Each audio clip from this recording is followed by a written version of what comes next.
G'day, On. Doggies fans. G'day, Yep, Doggies there you go. fans, all Michael's still things muted. Bulldogs. Welcome to episode 17. It's another great day.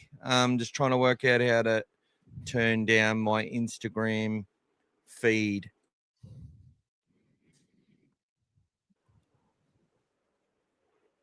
How you going, everybody? How you going, guys? Good, mate.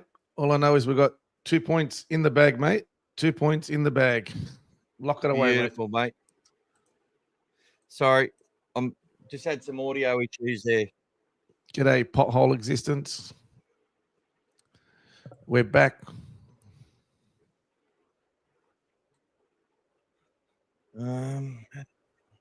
How do I turn that down? G'day, mate. There we go. G'day, Ryan. G'day, Frederick. G'day, Mick and Gas. G'day to you, Benny boy. G'day, Ryan. And Bulldog Mike 75. How good is it knowing we already have a win for round one and just sit back and relax for 2 weeks? Mate, the feet up, guys. Put your feet up, boys. No feet up. We're going to watch our competition, the Raiders, this week. We're going to watch our New South Wales Cup, our Jersey flag if we can. We're going to watch our SG Bulls and our Harold Matts and our girls, and we're going to be all Bulldogs this week, mate. And here's the man himself back. Are you back from Vegas, Macca? Did you? I'm not sure. Or are you going to hang out there for? I'm pretty sure you would have come back to watch New South Wales Cup this week, mate. Gus is brushing me on Twitter about the Cup team, Mick. We think that's the final side. Definitely not. They've only named 17 players. I was really rapt to see Fami Toilalo named in that side. I remember his game in the Jersey Flag Grand Final, and through that season, he was an absolute standout and one that we shouldn't forget about. Had a few issues last year with injuries and stuff like that. Was sort of behind the 8 ball. But I think officially it's 6 a.m. this morning. Yeah, Fanny is a gun. Yeah. And I think he's on all things Bulldogs, and I think he might have even added me as a friend or accepted my invite. Probably what happened. But love the guy. I'm glad to see his name back and glad to be able to talk about him. With so many people to talk about, it can become rather, you can forget people unintentionally. Just before I get on to you, Gas, look, I'm expecting that players such as, like Josh Curran could get a run this week, because just to give him a run, if they need to get things cranking for some players, I'd expect Turpin will come in. I expect that Tuala will get a run, unless there's some little injuries or something, or they had a really good time after Vegas and they're not training till Thursday. They just want to give those guys a go. But I believe some of those players in New South Wales Cup will actually go down and play Ron Massey. And maybe any of the flag eligible ones will probably go back to flag, and some of those flag players will drop down to Ron Massey Cup potentially. But I'm not sure if New South Wales Cup has the 19-man squad situation. I actually haven't. It doesn't? Doesn't look good. No, only showing 17s. Only showing 17. Even the Dragons have only named 15 so far. They still haven't named an extra 2 on their bench. So, okay. So they're still probably working through, but they've even put Blake Laurie back in there, obviously, because he didn't get a start. So they're giving everyone minutes. I think it's happening everywhere. So there's both teams have named players on there that were in Vegas and did or didn't get games. So Tyrell Sloan was over there. Obviously Jonathan Sewer for us and AJ. And Lipboy Hotboy. So some of those guys who travelled but didn't obviously get a game. So they're back in the game. Cooper Toy as well. So a good little reward for them. Get back in there and get back and get dirty as well. Yeah, I think Patrick Young does have a little injury that he's working on. I remember Gus saying something about that. And that, he definitely has. Welcome to you, Andy, as well. Andy. So that's the thing that they work with these players. Gus actually announced today as well. This is sort of breaking news that Oliver Smith is. Look, we knew the story, couldn't really say much. We actually released the story via Elite Pathways Facebook, and then I did it basically just a rerun of that in my own words. So it was basically, he said that he signed with the club. We had signed with the club for a 2-year deal, but had some issues and went back home to Queensland. So he's currently with friends and family, and the Dogs have intention to bring him back to Belmore, but those talks and discussions are ongoing, and obviously they're making sure that he's okay because he's a huge talent. We saw what he did in that under-19s Origin last year for Queensland, and we'll see what happens out of that. But Gus has said blatantly on Twitter that he would he's hopeful that Oliver will come back to Belmore one day, and he's a great kid. So there you go. And that's the thing, guys. Not sure of the story, mental health or anything like that. Not sure, but not every person's pathways just go to a team and play and show that you got lots of talent and then just get to the end. Sometimes there's little speed bumps on the way, and life is different for everyone. So yeah, we're all thinking of Oliver, and hopefully everything's okay, and he's just making some choices in his life that he's happy with, if you know what I mean. So we'll see what goes on.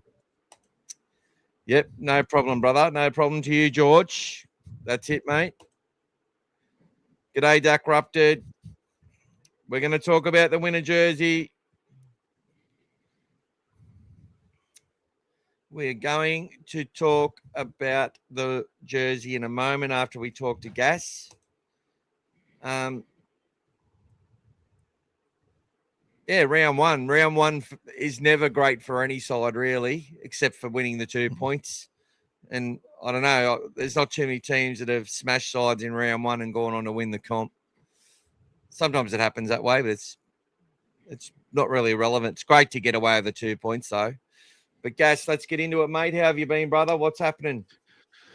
Yeah, it's been exciting couple of days post game. Obviously, we had a big week last week, guys, going live every night. So we had a night off yesterday, but it's I want to check if on rec there, mate, saying it's not live on YouTube.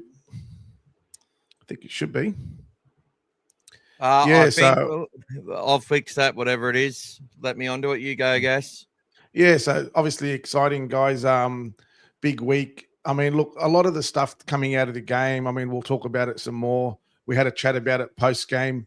A lot of information, a lot of conjecture, a lot of media were leading, the coaches and, especially the Dragons into the negatives about the game. So I've watched the game again and again to have another look through. And to be honest with you, all the calls that they're saying were up and down. I mean, even the strip, the more I watched it, the more I'm comfortable with it. And if it was even released as well, that if it had been a video ref decision, if it was gone to a contested decision, it would have come back upheld. So it wouldn't have been overturned. It would have still been a penalty. So Cherry had the ball in his hand and there was a raking motion. So unfortunately, when you put your hand in that position and pull the ball out, as much as it might look like a loose carry because it came out so easily, it was still a raking motion. So it is still a penalty and game on. So I'm like seeing so many comments, not just across all things Bulldogs, but across a lot of the sites about a lot of people expecting us to be blowing the Dragons away, playing perfect game, everyone doing everything as if they're robots. Guys, you got to understand this is not going to happen, especially not round one. For me, the best wins are the ones where you don't play your best and you get the 2 points. You can't expect to play perfect and you can't expect to do that in round one.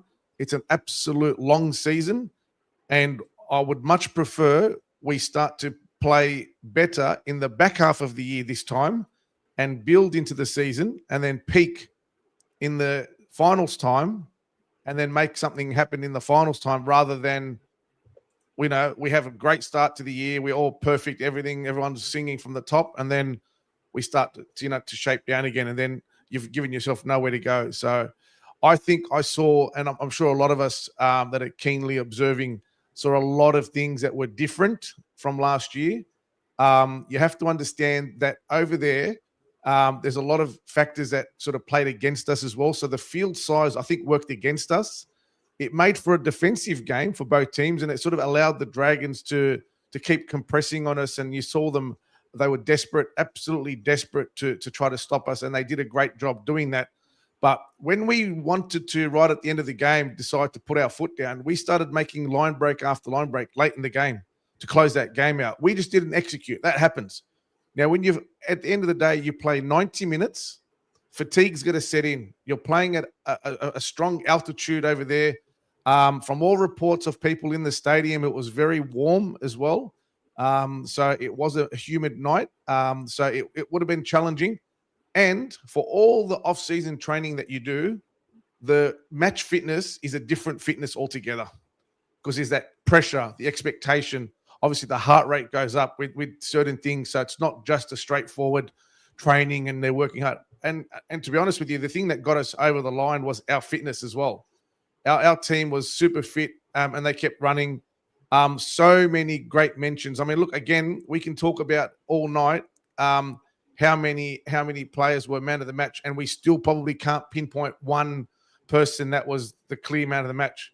A lot of us will have different opinions on that, but that's the Bulldog way, guys. It's always the Bulldog way where we have a great team effort and players spread across, all contributing. So it was, fantastic efforts. I mean, Lockie Galvin made the most tackles for a halfback out of all 3 years of Vegas.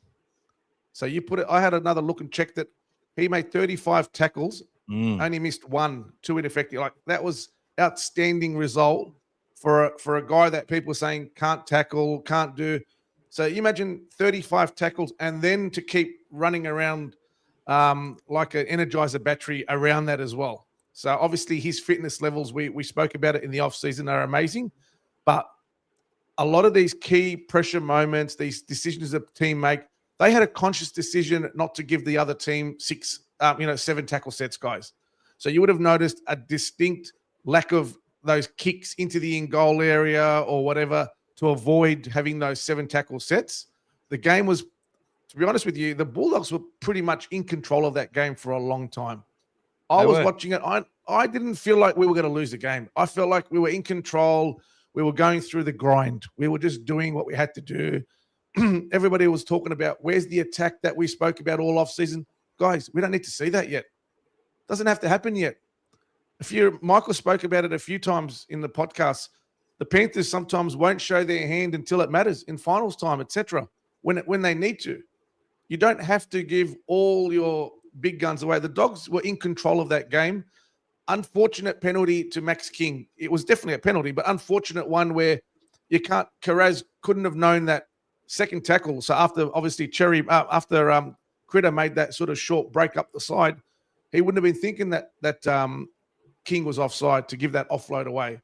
So that was the only way they were getting back in the game, guys. We had that game locked up, and there was only a small momentum shift when Sitili obviously lost that ball.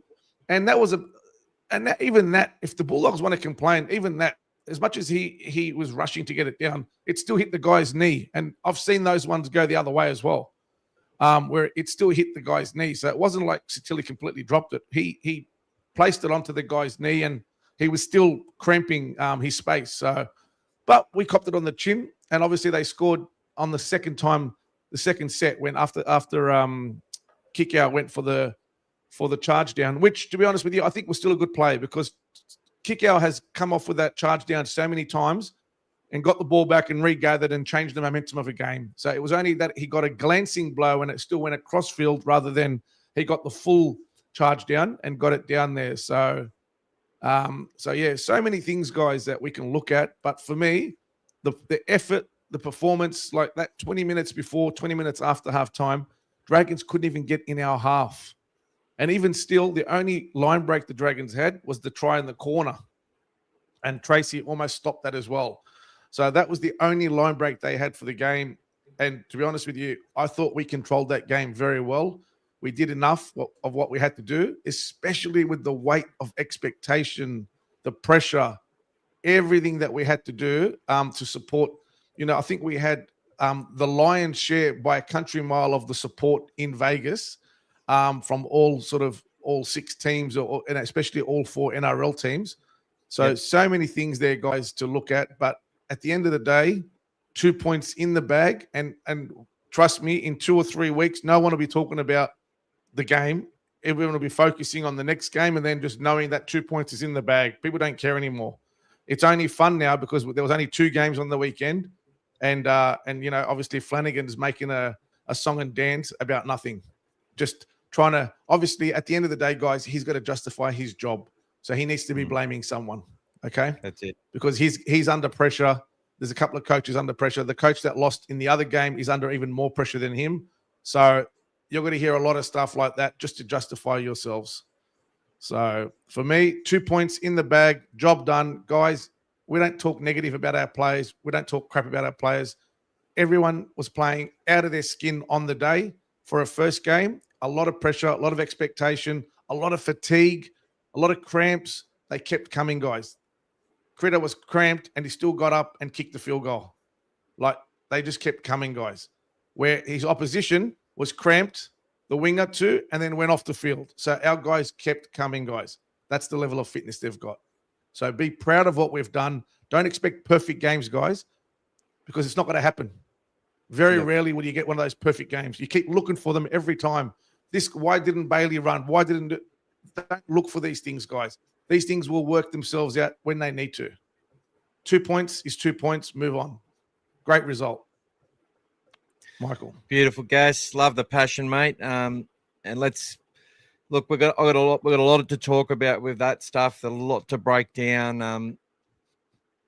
It's good that we answer the specific criticisms that are made to give people the other sides of the narratives, just so that they've got it there. Because after a while, like I sit there and it's annoying. I contribute to numerous media at the moment, and I understand what they're doing. But what we're having is people growing up, and they get to a round one game, and they talk about like this is going to be the whole season. The Dogs have learnt nothing. The Dragons have learnt nothing. Like, the Dragons showed qualities that I saw in the Bulldogs a couple of years ago, where it all started. And it ended up in a semi-finals in 2024. But the problem is it could also be Trent Barrett 2022, where you got a gritty side there that's hard to get past and desperate as hell, that executes some really worked on plays to score tries.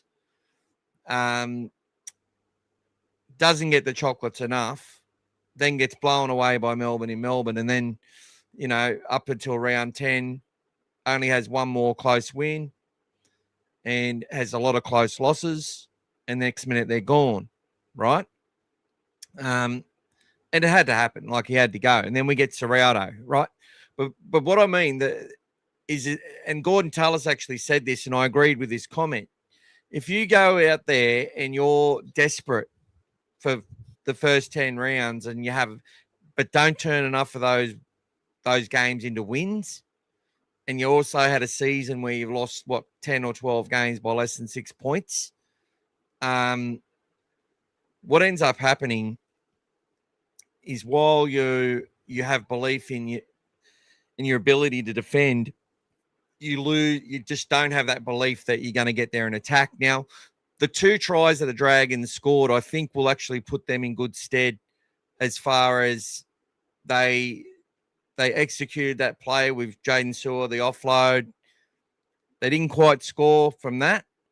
It didn't happen. But the next play, Gula knew what the next play was to that, and they knew where Tracy would be in the line. They knew where everyone would be. You can't blame any one of the Bulldogs. We defended it well, but they did their homework. They worked on that all preseason. They knew that they could score points. All they had to do was execute the kick, execute the timing, everyone do their job. They missed it on the first go down that right edge, so their right edge, our left. After, then they put the grubber in, try to their prop. Who would have said Emre Gula was going to be first try scorer for the Dragons, let alone any time try scorer, right? Now, the other good thing about that is the Dogs probably think they're not going to do that same play with Sewer doing the turning his back and offloading back again, and then a tip on from Gutherson. I don't think we expected that either. I think we expected some other type of shape to come at us. It sort of shows that they might struggle. They sort of don't have that all there yet, the Dragons. But they executed 2 plays down the edge that they barely targeted. They went down the other side, the other channel, the majority of the match. So I think for the Dragons, they're in this period where those players would feel really confident that their coach and their coaching team around them, and also the leaders obviously would have come up with some of that, have the smarts to score points, and they have the desperation to stop points.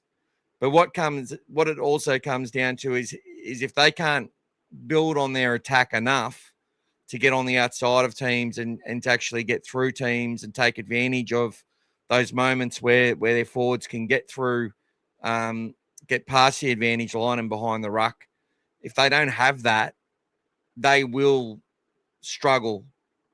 And that's where the coach will start to come into question. But I think if you're a Dragons fan, you're feeling pretty good about the fact we've got someone who can kick 50 and put the ball down near the other line. Now, on the flip side, they might have kicked a lot of meters, but Burton's kicks all day were just pinpoint, accurate, where they were supposed to go. Even his bombs, he didn't fully...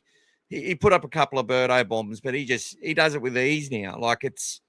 And he actually had a fair bit of control where they were going. And I find, and like his short kicking game is elite. I feel he's the only area in his kicking game where it's not as good as, say, Cleary or Moses or some other halves is just that short little control chip or that little short bomb to a corner.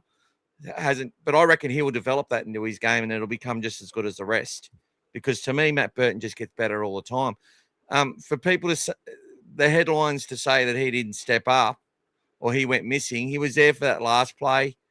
I think lots of teams and lots of experienced halfbacks take that moment. But look, Matt Burton has won matches off his foot on about 6 occasions. With winning games, with golden point games, late in games where he's won with field goals. So if he's not doing it, it's not because he doesn't want to own a moment.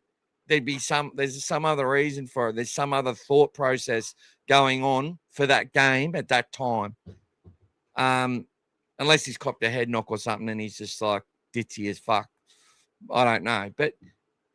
It's not normally he is there to kick a field goal, and he had one crack, and it got charged down, and then they actually got really good field position out of it, and got to have a crack at us the next time. So, to time it the way we did, Bailey Hayward's pass, it was brilliant.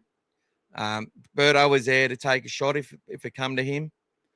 If they got too much pressure on one guy, if they preempted to go to Critter. Now, Critter's a goal. He got Samoa into the final with a field goal. It's not like they just gave it to someone in hope, or they try and make out, we give it to the captain because he's the only one prepared to step up. What a bullshit narrative. Birdo did have a kick at field goal, and he was there for that as well. People just want to hate. But look, guys, we're going to talk about this competition and how we can enter it. And some people already have a ticket in the draw. I'll put together a spreadsheet and have everyone's, and I'll keep a rundown of it. And then what I'll do is let people know whether they're already qualified for the draw or not, which is a great thing. So, but guys, I'm going to bring up the team store now.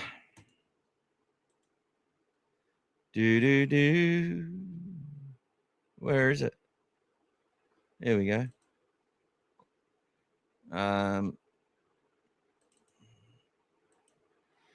Can we see that on the screen, people? No, you can. All right.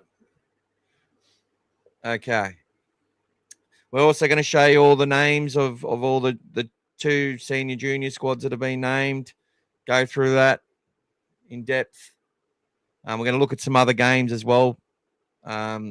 Really keen to watch, obviously, teams that we're playing over the next few weeks. When we get into round 3, 4, and 5, etc. Really keen to see how they're going, those sides. But here, guys, our main man and one of our big stats men, Dave or D, helps with a lot of content as well. Is one of the team here at Dogfather Media and all things Bulldogs. Really big fan. The best thing about this is becoming mates with people that just love the Dogs, and then they come and watch, and they're some people are telling me this is the only rugby league thing that they watch now, which it's sort of, that sounds great to me. Like it's awesome. I watch everything still because I'm a sucker for punishment. But people, you can win. So we will do a draw on Team Tuesday leading into the Raiders game. So you haven't got long to get your entries in. The way you enter, if you give us $10 worth of super chats between now and then, you'll qualify for a ticket. If you're already a paying member, as in you're paying a monthly subscription on any of the ways that you can do that, you get an extra ticket when you've donated $10 for a super chat. For each $10, you get another one. Okay. When I'm about to set up Buy Me a Coffee, some people have already donated to that, where it will have the monthly options to be a member of the channel and pay a monthly premium. It's about get an additional about 10% out of that doesn't go to taxes, which it all helps. You actually will get double if you transition over to that. And that's how we're going to do it, guys. So, look, I know everyone opened a lot of people opened their wallets last week. People open. I've got my walk that I'm doing, and I'm asking people to open up their wallets for that if that's a charity they want to support. But you're not obliged. But this is there's a really good prize at the end of this one, and Dave is actually paid for a Canterbury Bankstown Bulldogs jersey. So what we want to do is what's on offer actually is a Las Vegas one with the player's name. So it's on pre-order at the moment, which is a good sign. So hopefully this will still, all the sizes and all the names will still be on pre-order when we draw this before the Raiders game, 2 days before the Raiders game. And the winner will be able to pick out their size and the name of the player they want on the back. Now, there is also the option of, if you don't want that jersey, you can pick any of the Bulldogs jerseys that we have on offer, okay, as a jersey, or anything up to the maximum price of, I think, $152.99, right? So that's the maximum price we've got on it. So anything up to that, I'm willing to do that, to be honest, and have it sent out to your address, or arrange, if you're in the area, you can pick it up from the team store or whatever. And I'll have it organized so, the right person can pick it up. Or if so really good. I can do a special. If they're in Sydney, I can do a special delivery, mate, with a presentation. Yeah, we can all do that. And Rhett's already jumped in. Yeah, Rhett. And that was a good comment. Gas actually said they felt like we're all always in control, and Joby actually put a little comment about that as well. And I agree, 100%. I felt like we're in control. You know how you have that feeling like the Manly semi-final in 2024. I felt like we're in control. Couple of things don't go your way. Couple of things do go your way. What happens at the end there? So we verse the 2026 wooden spooners. Relax. Oh, Harry's obviously got a fair few Dragons friends. You would have been giving it to him, Harry. I'm sure you have. G'day, Elaine. G'day, Elaine. Congratulations to CJ.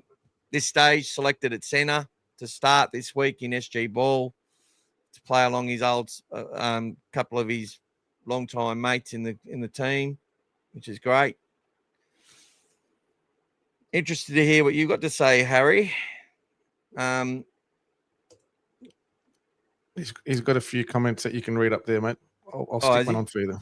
Here, mate. There, start with this one. You carry that, but that's it, people. I'll read it out for you, mate. You can answer it. Galvin isn't a halfback and never will be. He's simply smart enough to be one. There has to be a tough decision with Burton. I don't know what it is, but we need Woods or O'Sullivan halfback. All right, Harry. I don't mind having this discussion at any point, but when I say he's smarter, he's simply smart enough to be one. So he's not a halfback, but he's smart enough to be one. I do get what you mean, but what are we saying? He's going to evolve into one. What did Galvin not do? What did Galvin not do as a halfback in that game? He had 90-something touches. It's a different field. They were desperate. We were making inroads. We had passes going. The only player to instigate a line break out there, the only half out there to instigate a line break in the first half was Galvin. Now, people are saying it was a forward pass, and yeah, it was flat. Jake Turpin's pass against the Dolphins was more back than that. But his second pass was actually, I felt, that was pulled up. I felt that went backwards. So, you win some, you lose some, you take it. We've how many times have we been bent over on things like that that have just corrupted the game, and we still had to go out there and win it. Now, I just don't agree, mate. I think it's too easy to have this narrative that we just go out there and let the media and let ourselves just believe Galvin's not a halfback. Okay. Is Adam Dewey a halfback? Is Jerome Luai a halfback? Is,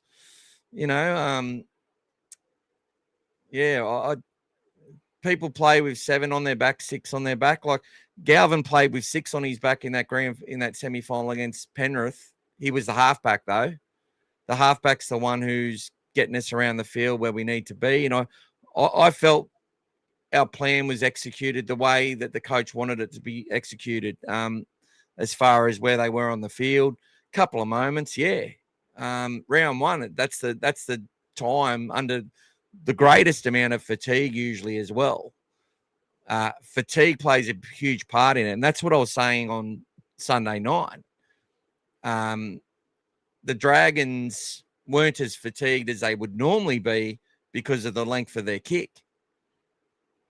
And that made us have to work a little bit harder as well. And that's why we got so much return on our meters from out of yardage. But again, I go back and watch the game, and I'm struggling to find where we would absolutely dominate it in the middle consistently. Yeah, they had moments, of course. Like, I go back to that Sharks game where we won by 1 point. They dominated us for 70 minutes. Come 2025, when we beat them again at the start of the season, they dominated us for 10 minutes. And then they were out of puff. I think the game of rugby league's got many dimensions to it. It's a simple game. It's a great game. It's the greatest game. But I think we want to simplify it and just say he's not a halfback. Okay. Why? Why isn't he a halfback? Like, he's not Isaiah Katoa. I think Isaiah Katoa will be an immortal. And Katoa, it will be, in my opinion, the legacy of that Penrith system and the way that he was handled with Christian Wolf and Wayne Bennett will be their legacy, in my opinion. And this kid's out there training kids right now. Him and O'Sullivan were actually working together, coaching together, coaching kids everywhere. O'Sullivan's now doing that for Greenacre. But I've watched O'Sullivan play a lot of rugby league, and he played well in the Penrith system. He did, but he wasn't as good as Lachlan Galvin is. He's very, very readable. I think I agree with some of the comments that Braith made. I think this happens with a lot of young halves, is that they become really premeditated in what they want to do. And I think that's sort of a byproduct of system football. That's a byproduct of I think Paul Kent, I sort of agree with Kenty a little bit. And he's got, as much as I've hated him at times, I actually don't mind him at different points. He believes the game has, with all the athletes and, the way it's going and the speed of it, that halves have become really roboticized in a way. But as far as what Galvin did, he swung both sides of the ruck, which he can do on his ear. He made 35 fucking tackles. Now, for me, that's the shit, right? If I want to know if I've got a halfback that's any good, it's how well he puts himself into the defense. Now, he did concede a little bit of post contact on about 3 tackles out of that 35. Last year, he was conceding a hell of a lot more. He still was getting his shoulder in there. It wasn't all grab. And his defensive reads are good. I know when I look at halfbacks, though, I look at a Sean O'Sullivan and even a Bailey Hayward and a Mitchell Woods and everyone else. They're a different shape to Galvin. There's not too many string beans out there. But I look at Nathan Cleary and I think he's not your typical shape of a halfback either. He's bigger and he's filled out really well. Like, I think he is the modern day prototype. Galvin's got to grow into his body a little bit more, and that's something that he's struggled with. Hearing from Wests, they really struggle to get weight on him, and the Dogs are struggling too. Like, they want to get 10 kilos on this kid without impacting his speed or anything like that. I felt he had a good game. The second time, he runs the ball the first time. The way that he straightened the attack and then edged out and targeted Flanagan, caught his eyes. It's all in the eyes for a halfback. You got to watch that, right? If you're not already, right? And see how he sucked him in. He could have thrown it a meter backwards. It wouldn't have changed the outcome, right? Rather than line ball. He's got that flat ball play, though. Now, Brace said he doesn't have soft hands. Maybe he can work on having softer hands, but I felt it's all right. I felt it's definitely improved from when he was fatigued in our system towards the end of the year last year. He threw a couple of balls he shouldn't have thrown. And that's what I mean. I think Braith watches that game against the Broncos and goes, in his mind, he doesn't have soft hands. And then he's just watching that.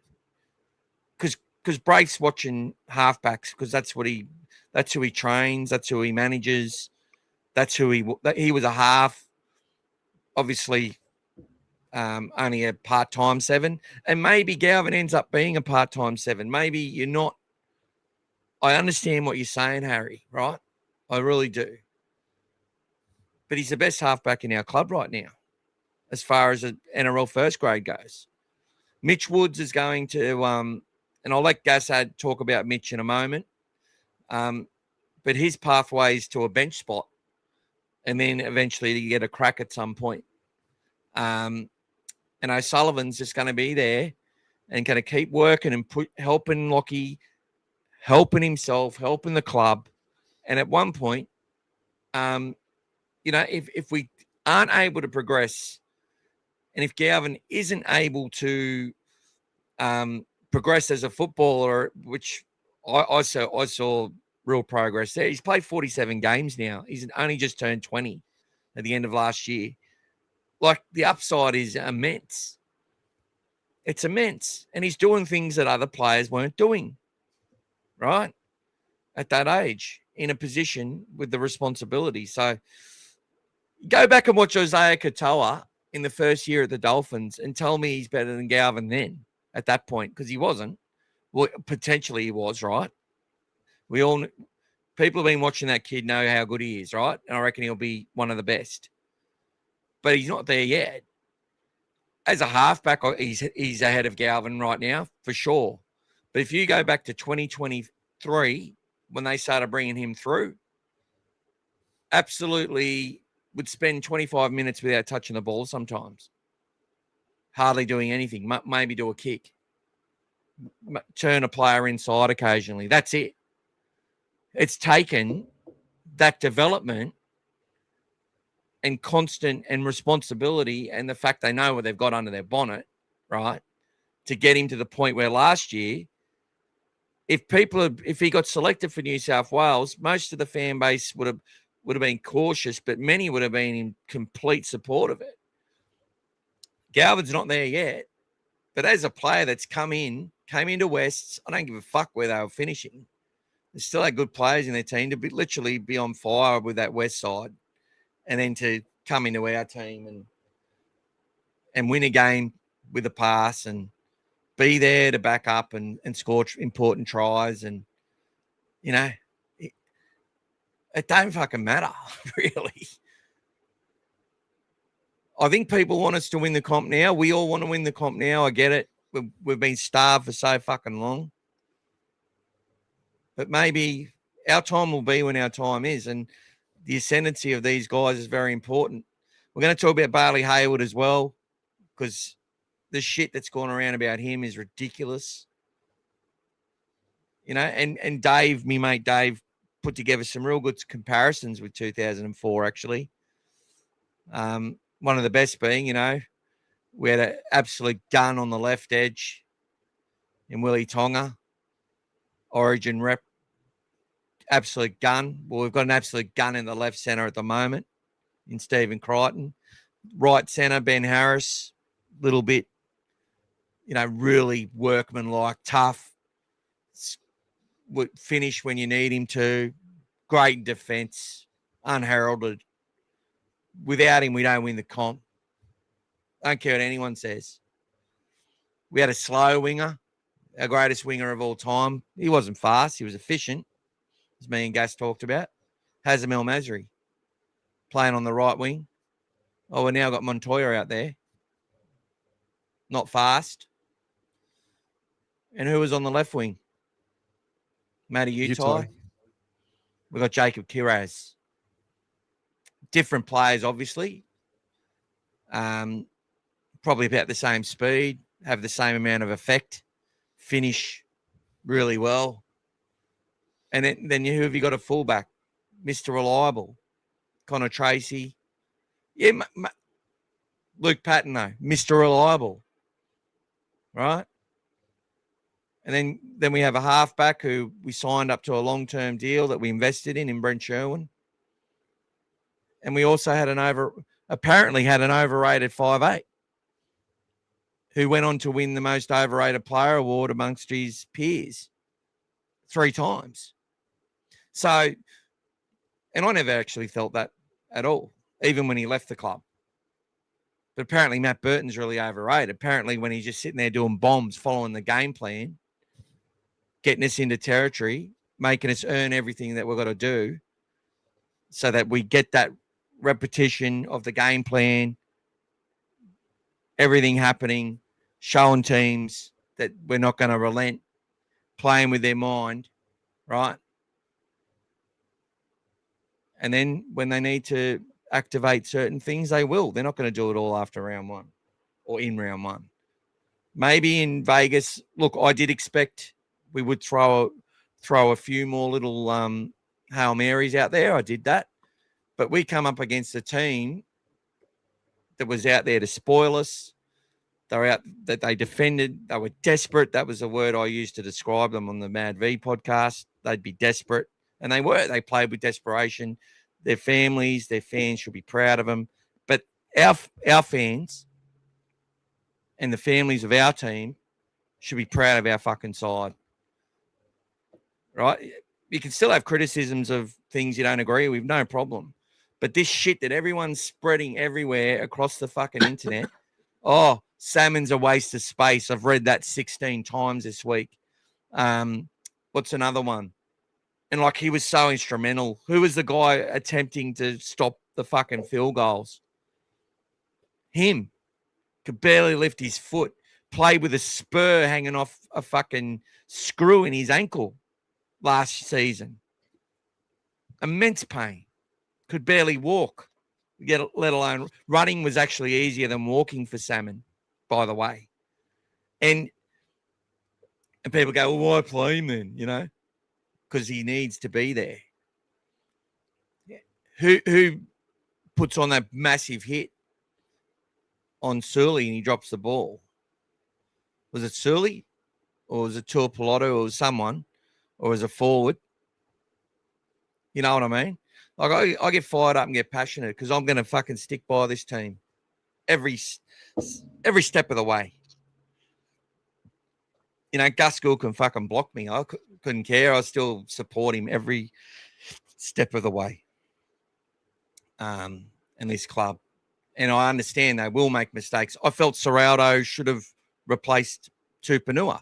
Just in my opinion, what I felt, if there was something that I thought that was really questionable, was that Tupanua staying out there a little bit too long. And then we get then we got a mistake, and then we got, you know, and then kick out as the fucking charge down and everything else. And then they score where they attack us in the same spot the same way, and they get the chocolates. Really good play by them.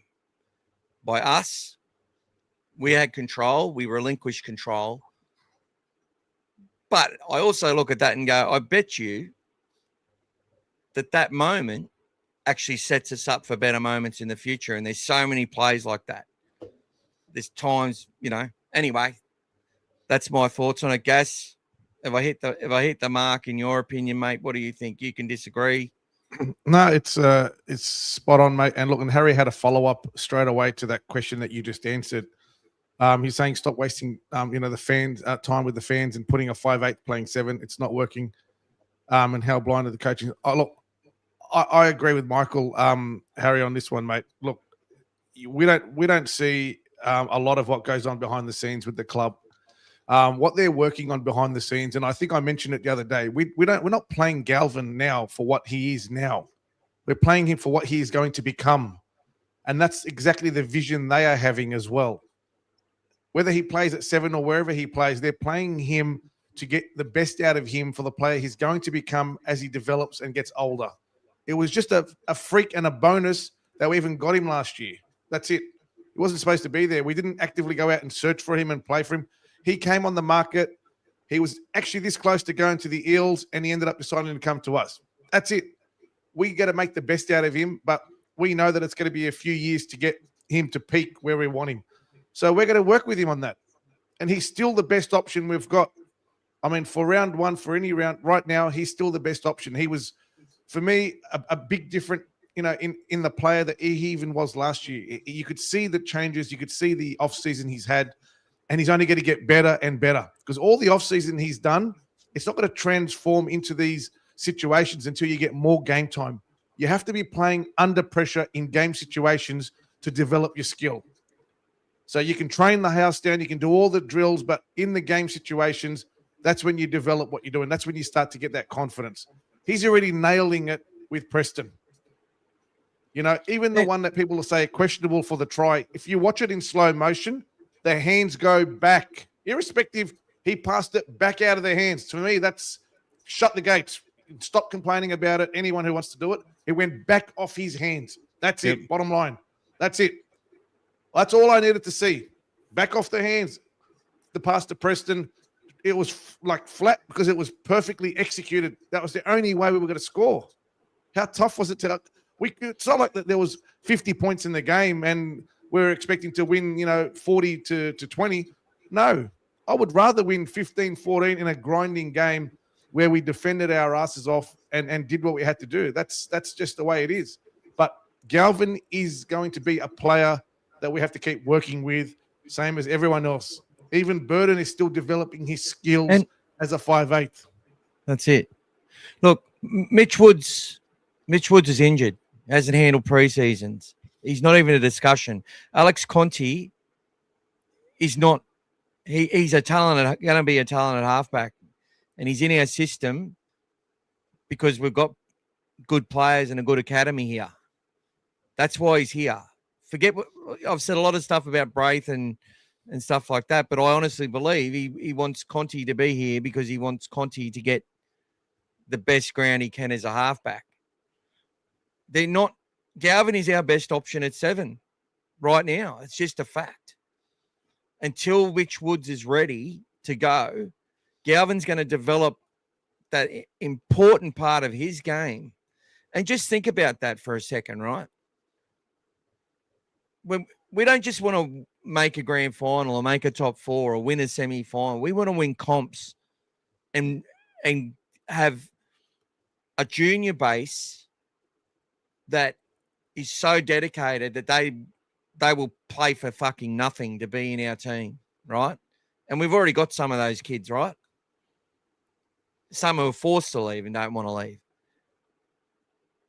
And we are a place where people say they want to come and play for the Bulldogs and play for unders. People need to get that through their fucking head. We're starting to achieve that. Players are staying for less. People are coming for less. It was completely the other way around. We were just getting screwed from both ends. So we need to walk before we run. And now we're starting to jog. And hopefully it turns into a flat-out fucking run by the end of the year. And we're there and we're competing and we can win a comp. Does it happen that way, though? I don't know.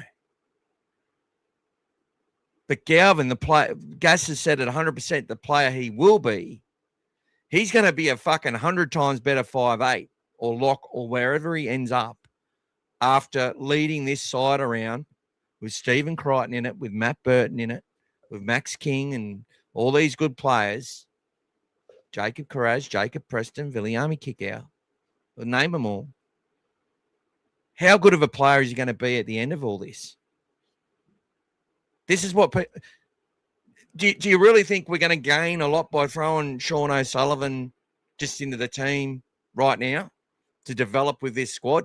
He's already got good connections with Critter and with Salmon and Berto. He's played with them. He's trained with them. He's come through the juniors. He played in the Australian school kids as well. So did Drew Hutchison, right? He's going to be a coach in our system, hopefully. It's great to have him on board with his experience, but he's barely played 10 games a season in his career. There's a reason for that. Hasn't always had the best halfback in the world playing in his team, but he's a really good clubman as well. And he's a coach. He's got a great mind. We saw him open up in a trial. He did well, but he also shortened up the sideline quite a few times and crouched people up because he can tend to run sideways, which has been a critic of his game and something he's still working on. But that's okay. We just think, wasting the fans' time. It's not wasting my time. This isn't about creating the world's best 7. It's about creating a great fucking footballer for our club, hopefully for a long time. And it doesn't matter where he ends up. And if you've got Mitch Woods in this system and he hits the potential that everyone involved with him thinks he's got, well, you've got a hell of a team. And And to have Matt Burton standing in the fucking way for as long as possible, and hopefully forever, in my opinion, is just you just can't buy that sort of depth over time. So we've got to think the long game, not be so fucking short-sighted. And I'm sorry to get passionate, but you bring it to us, and there you go. Did you turn that off? Yeah, mate. Oh, okay. Couldn't see you down there, mate. Couldn't see me. Anyway, let's move through some more. I thought Galvin played a great game. Our halves combo only get better. And look, Harry, I appreciate your comments, mate, and you're constructive. You're not a prick. You love Canterbury and you want to fucking win.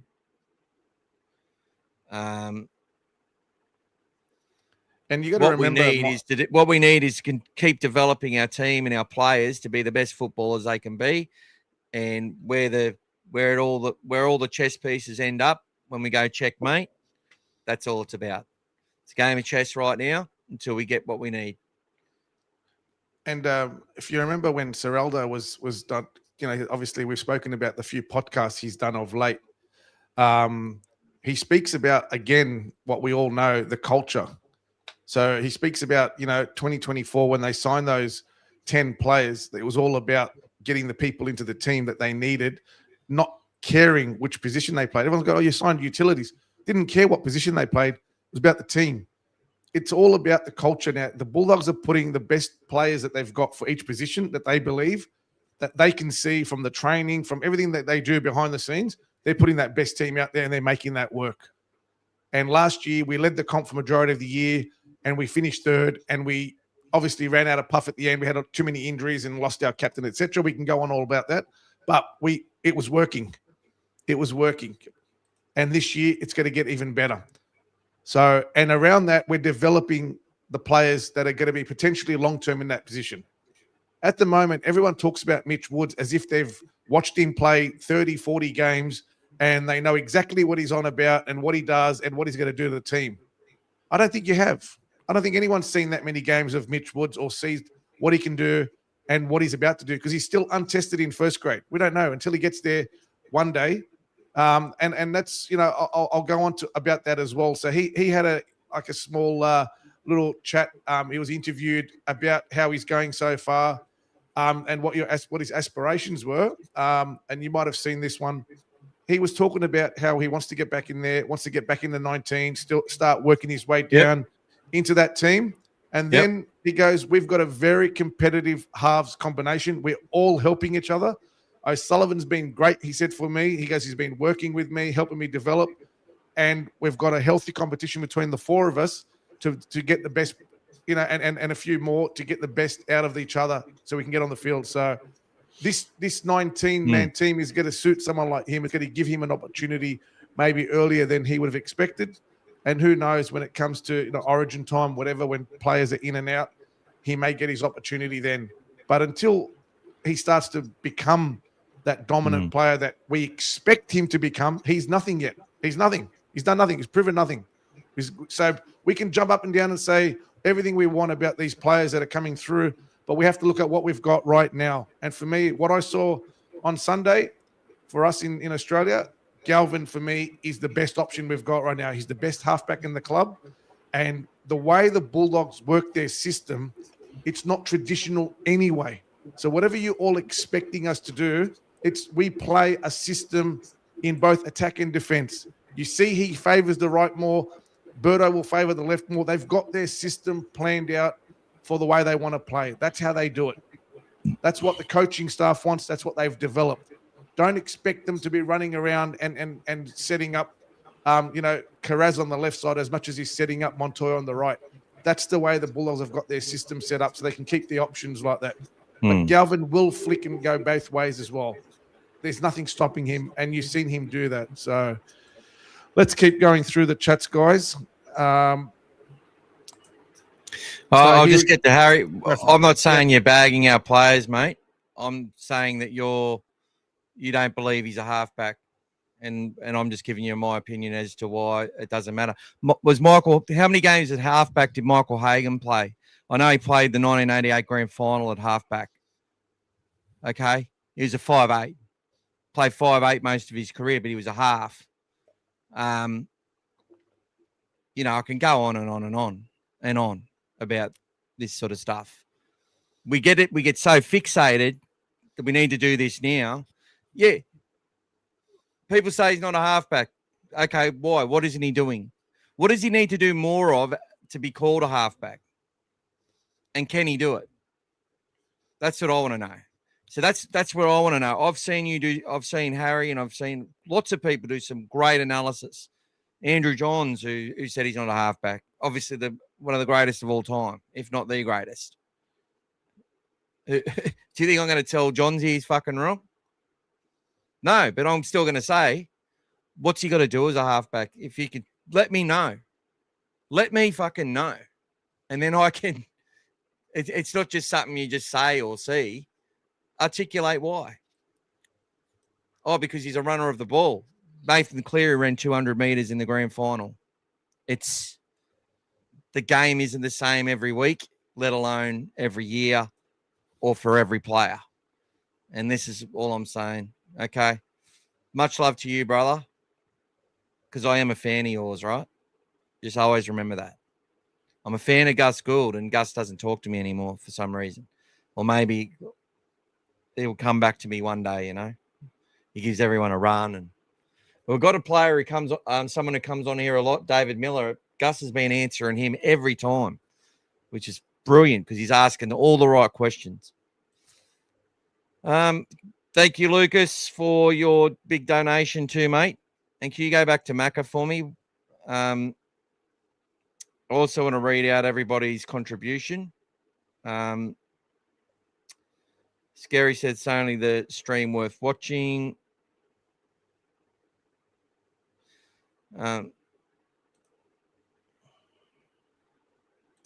Galvin was the best 7 in Vegas.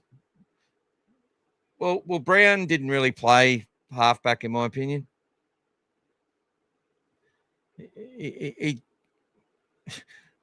Kalen Ponga did all the kicking. He was the main playmaker out there. Sandon Smith, when he come on, obviously did some good stuff. Brown had some nice moments. Fletcher Sharp, all energy. Fletcher Sharp actually wants to be the 7 at that club. That's his desire, what he wants to play and what he wants to do. But anyway.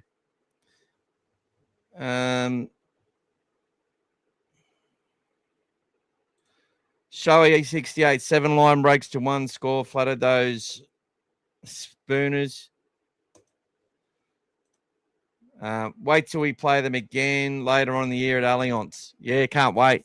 I reckon both teams will be even better at that point, or they should be. Hopefully not too many injuries. G'day, Timmy. Welcome to you. Timmy. I'm sure it would cost something to attend those games, Timmy. Would I be right in saying that, Gas? Yeah, usually there's a small charge to get in. Yeah, be under $20. I'm sure of it. Yeah. If it's more than that, tell them they need to work on their charges. I'm not sure, Timmy, but I'm sure you can find out, mate. And Gas, Macca should know. You've been to quite a few games, Timmy, haven't you? New South Wales Cup is $4.15, but there might be the other one at $2.15 as well. Yeah, Jersey Flag. Yep. But thanks for. I think Timmy knows a lot of these questions, but he actually asks for the benefit of everybody. Just letting you know, like he's pretty smart. He's like, this would be good information to get out there to people. But I also like directing people to the Bulldogs website, even though I've got one of my own. It's always about the Bulldogs first. So, and big contribution from Lucas. So we're up to what, 20, what is it now? 20 something dollars. When we get to 50, we still have another draw, guys, every time. But Lucas is already in the draw for a Canterbury Bankstown Bulldogs Vegas jersey if he wins the comp, wins the draw. Benny said he thought Galvin was good. Maybe he went to Preston too often, but it's probably part of the plan. Yeah, look, I definitely felt there was when Preston knocks that ball on, and Astor was right in that summary. He's premeditated and he decided he was going to do it and he did it. Like, you could say that, and you might be right. I think that I was like, he needed to go in behind or take the hit up himself. You know what causes great that? points, Bulldog Mike. You know what causes that as well is the fact that Preston runs such good lines and he's got such great hands that it gives Galvin a bit more confidence to go for that play a bit more, because he knows how good he is and he can do that one-handed grab sometimes or catch that ball and keep running at speed. So if he was knocking them on a lot more, he'd be a bit more hesitant, because Preston catches those so many times and does so well with them. I think he gets more confidence to go with him as well. And you saw when he went through the first time, it was shut the gate. So, so it's a good option. But I think it's another thing is, on that small size field, we spoke about it, it's going to be hard for us to get around them. The only time we got around them was one from a scrum play in that instance. Obviously, late in the game, we went through them towards the end there when Kikau was making breaks and going down there. But the only way for us, we knew, to get points was to go through them through guile and deception. And Galvin did that while he continued on from where he left off against Penrith in the last semi-final. So it was the Preston Galvin show again. Bulldogs Mike says it's free if you remember, otherwise it's $10. So there you go, guys. And I think that's definitely correct. Welcome to you, Sulamais. One up the Dogs. And we want to get to Macca's point, doesn't we? Would love for someone to articulate the difference between Mitch Woods being a 7 and Lachlan Galvin not being one. Mitch plays a much the second fiddle half in his sides, runs first, second receiver. Really good point, Macca. I've actually tried making similar things. I actually think Mitch should be a wonderful fullback. I think he'd be a much better fullback than Matty Burton. If he can get his body right. Why? Because he's just got that sort of body type, lower to the ground, and his acceleration, the way he explodes off the mark, plus the confidence he has. And, we've seen David Brighton playing 7 for the last few weeks. He's now going back to fullback. Matthew Barakat, who played in the Ron Massey Cup trial last week against the men, comes back to halfback. Callaghan to the bench in SG Ball. I think Willie Mason's favourite one. What's his name? Mace Windu. Forgot his last name. He's actually gone into prop this week. So yeah, that's the thing. Like, tell me why. Tell me why Galvin is not as. Why is he less of a halfback than Mitchell Woods? Woodsy, special kid, special player, being compared to by Gus Gould as reminding him of Steve Mortimer. Now, when people say that to me, I think Steve Mortimer in today's game probably doesn't play halfback. I think if he's defending in the line, it's a different story. It's probably going to get tough, a bit more. He was a solid little dude, and one of my favourite players. But I'm thinking maybe Stevie Mortimer plays fullback in today's game, where he can do the cover tackles and stuff like that. Chip and chase. And the chip and he could do a chip and chase coming back, returning the ball back. And that's another thing when we get to Burton. Where was the media or our fan base, to be fucking honest, on that chip and chase that he did? The grubber through. Unbelievable. Yep. Great. Crazy. Little grubber behind the line, regathers. We score that try. It goes on the highlights reel forever. Yep. We didn't score, I know, but it was the play. There's not too many shit players who do that. Put it that way. Not too many players who go missing and not taking the game on to do that and get away with it. Perfectly executed. 156 meters for Birdo and 64 post contact. So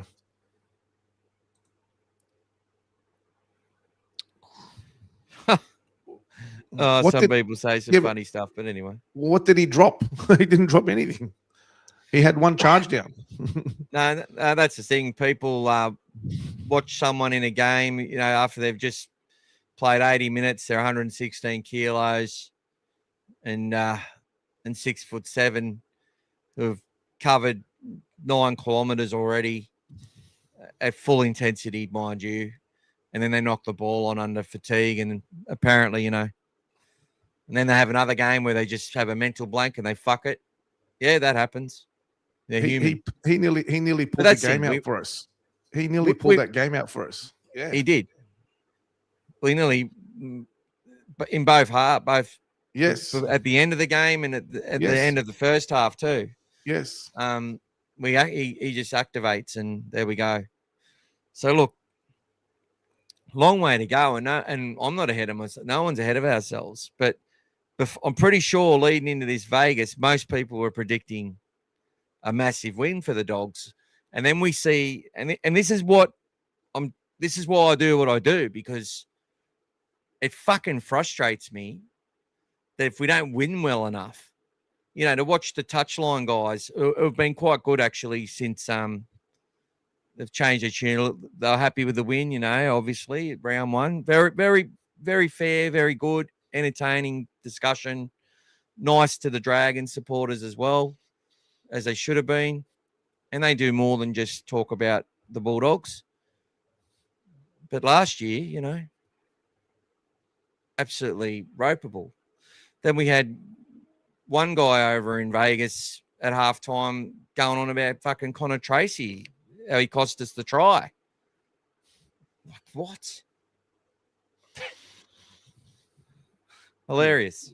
Anyway, young people say dumb fucking things, and that's their point. I say dumb things too, all the time. Timmy, thanks, Bulldogs, Mike. And Timmy's happy to go out there and, use his membership. I'll see you out there, Timmy. You'll see Timmy. Get a photo with Gas Timmy. Make sure you do. We'll bring the banner too. Don't worry, mate. We'll be there. Give those young pups some support. And we'll keep talking about this, people, because it creates there's a lot of different opinions, and it's good to get as much info as you can. It's an archaic way of thinking about positions and what people think the attributes a player needs so that they can wear a specific number on their back. Think of the halfbacks in the league now. Well, it goes back to Bailey Hayward. Like, how many times did Adam Perry run the football? We don't win a comp without him. How many times does Mitch Kenny run the football? Now, I know those guys, after a few years, were a seasoned, tough ministers of defence in what they do, right? And we used to bring Corey Hughes, a former halfback, on to run around a bit and do some stuff later in the half or later in the game, right? We had a tandem plan there. But the game was slower, and you could load up with your big men, which is what we did. The game's not the same. Big men still important. Not so much big men, but big men that can crack a line, stay out there for ages and keep tackling and not get exhausted, and then be nowhere to be seen when a gap appears. You know what I mean? But yeah, it's fucking. We can be better. We can think, okay, maybe this day-to-day dribble from pundits about, what a 1 is, what a 6 is, what a 7 is. It's like saying Latrell's not a fullback. He's not as good at fullback, in my opinion, for a team if they don't have the other areas covered. He's one of the best centers in the game. Magic. But at fullback, the way the game's being played at the moment, there's certain elements that he isn't consistently great at. There's other elements that you just wouldn't swap it for anyone. There's parts of his fullback play which are just dynamic. But the game seems to be more open to having those more, petite, well, not larger frames, if that makes sense. The more compact guys or guys that are very, very fast, and lean, if that makes sense. Michael, doing well. on Sunday night, in our review, I spoke about Hayward's pass to Critter, which was critical in him executing that final play.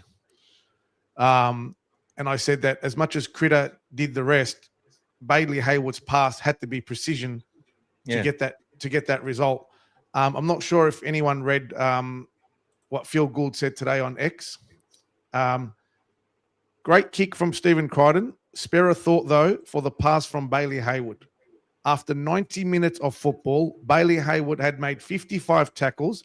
He had to get to dummy half 135 times during the match.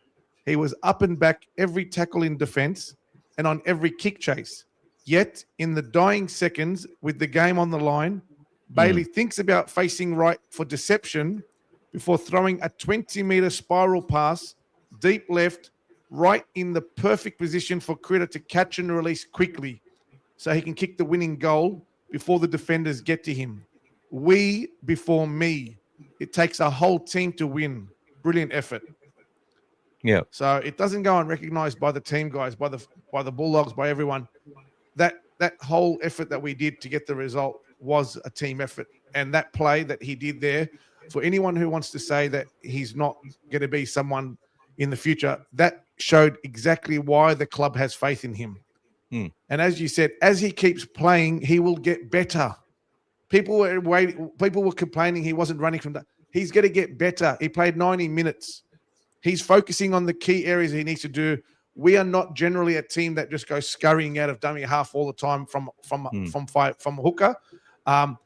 There's different things that we do, especially where he needs to do it. Usually they do that around the middle of the field. Usually Cookie can do that really well. But he's going to get better as he gets more confident. So for his first full game, 90 minutes to execute that play at the end, can you imagine his confidence now moving forward into the rest of the season? It's going to grow. And the team's going to grow in confidence, knowing that he can execute that play when they need it. So these are the things that you got to look at. You got to look at the positives coming out of the game and not so much focus on all the things we didn't do. There's a lot of fatigue, a lot of thoughts in the mind, and you're cramped. Your style is cramped in that game. Smaller field, everything else. The environment, the pressure, the people. Everybody expected Cowboys to flog the Knights, and they couldn't even get the job done. Everyone expected Hull to put up a show. They got smashed by 50. It's hard. We were the only team that was expected to win that actually did win. Only favourites have won. Correct. Yep. It's not easy to do, guys. So you take the 2 points, you go on to the next game, and you watch the Raiders play. The Raiders play 2 games before they play us. Still 2 more games before they play us. So we watch them very well and see how the 2 Ethans go in the halves. Yep. That's it. Okay. I can't wait to watch it this week, actually. And look, I already make an excuse or provide a reason before the Raiders game. 18 days is a long time between drinks. Now, it's one of those things that can work out brilliant for you because you get that rest after such a high energy, and you'd be expecting some flatness, this week. They've been on such a high. So having that bye is probably a good thing, but I think that there's a few negatives around it as well. I think it's better that we won. I think if we lost, that's obvious, but I just think as far as their mindset would have been, because they come into that going grateful that they won, they earned it, they had to win it. There's conjecture over calls, which is every match, and we've been on the wrong side of so many. You make your own luck. You make your own luck, mate. But we still had to go out there and win it, and we did. Yep. Just a comment by Macca, did in the previous 6, Hughes a 1, Mitch Moses a 6. And then you've got Cooper Cronk, was a fullback, a centre, utility, played everywhere. Lockyer played 1 then in the halves. They all move around, man. Yep. It's Harry saying 4 to 6 rounds. Galvin won't be our 7. All right. Well, if that makes you feel better, Harry, if that makes you feel better beforehand, it's very easy to come back in 6 rounds if we've won all games and say, yep, I admit I'm wrong and rah, like Braith will be doing that. But then 3 weeks, we lose 3 games in a row and then it's go back the other way, It's like, to me, I'll let the club work on that. If they replace Galvin in 4 weeks with someone who can do the job better for the team at 7, I'm all for it. I couldn't, that's how I support. We get so invested in this shit. Harry, Sunday proved what we sold Marnie for Hayward. Marnie was ordinary. Nice call. I felt, and this is what we said in the lead up. They didn't play anyone tough. The Knights had 2 tough trials, really. The Dragons and Knights trial had quite a few first graders and fringe first graders in it who played little roles. That's what I said. It's funny looking at these teams. The Cowboys reminded me of the 2022 Bulldogs or the 23 Bulldogs, probably the 22 Bulldogs in a trial. They're playing nearly their full strength sides against teams that definitely will nowhere near it. And we were all excited, Joey O'Neill passed out to Joash, and we should send these kids into first grade right now. They're better than the ones we've got, and they're the best in our club. And I'm not putting shit on those kids because I think they're fucking talented and they love the blue and white, and I'll support them forever. What I'm saying is though, it was just a trial, right? And it was a trial against weak opposition. But anyway, Marnie's going to take time to come in that. And if he has more of an attacking presence in that game, some games it'll work to their advantage. In other ways, it won't. And the longer he has to play 80 minutes in tough situations, the more little errors he'll create. But good player, Reid Marnie. But as I said, there were times where, and I think the comment from Gus right at the end of Bailey Hayward, what was that last thing he said on that Twitter? We before me. We before me. I think he was talking to someone there, just quietly. And I'll tell you something as well. I don't know. Did anybody watch the game with Marnie against Newcastle? Did you see the little point where he tackled Ponga, and then Ponga didn't get a penalty after he sort of knocked him over, and then Marnie turned around and started doing a laugh and a joke at him as like, ha ha, you didn't get the penalty, and he's, mate, why do you have to stir the opposition to give them motivation to beat you? Seriously. And what happened? I used to love when players used to do that to me. I was like, oh, really? Okay, another step up. I'm going to come back and get you harder next time. And that's it. Ponga is an amazing. You don't give these guys motivation.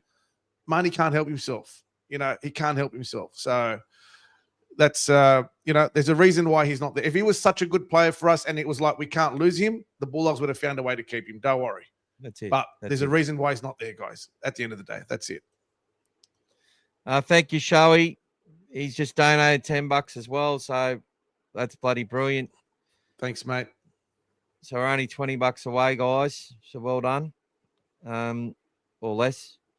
Boys, it's only round 1. Just wait till round 6 or 7, then watch the combinations. I also heard our back 3 all ran for over 200. They certainly did.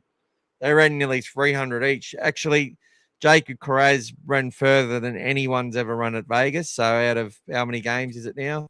6. Oh, well, 6 games. 6 games. He's the number 1 meterage. 278 meters. 278. The context is important, as I always fucking say. Possession, all that sort of shit. But actually, 3 of our players all made the top 5 of all time. So in one game. Yeah, Montoya 244 and Connor Tracy 246.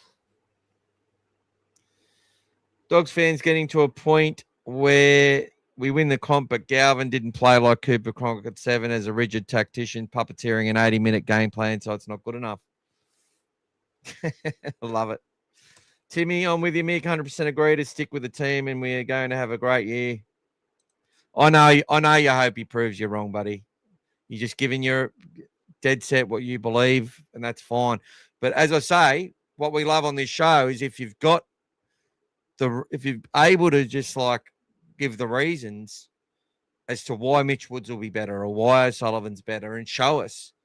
Even if you, and I'd be happy even if you do one of your videos and and direct us to it, we'll all go and have a watch, like to support you, mate, not to bring you down or to attack you or anything like that.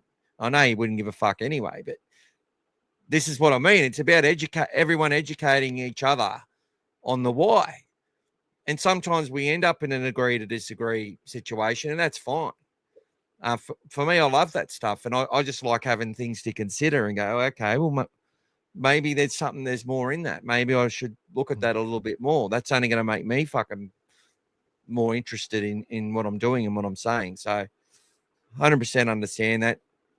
I know you're very, like Gas is sitting next to me, one of the nicest guys you've ever met, but straight away I knew he's probably one of the most competitive people. I can just tell. It's burned in him. He wants to win. He wants to compete. He would have been watching some of those things happen. It would have been tearing him up inside, wanting to get out there, just like all of us. But Gas is really like me. We don't bag players. We're happy to give feedback. No problem. Give constructive stuff, but we keep it in our pants most of the time. Timmy says, don't worry, be happy, Harry. Mike says, bad enough we have Derek, Journos, and Commonos bagging up. Oh, yeah.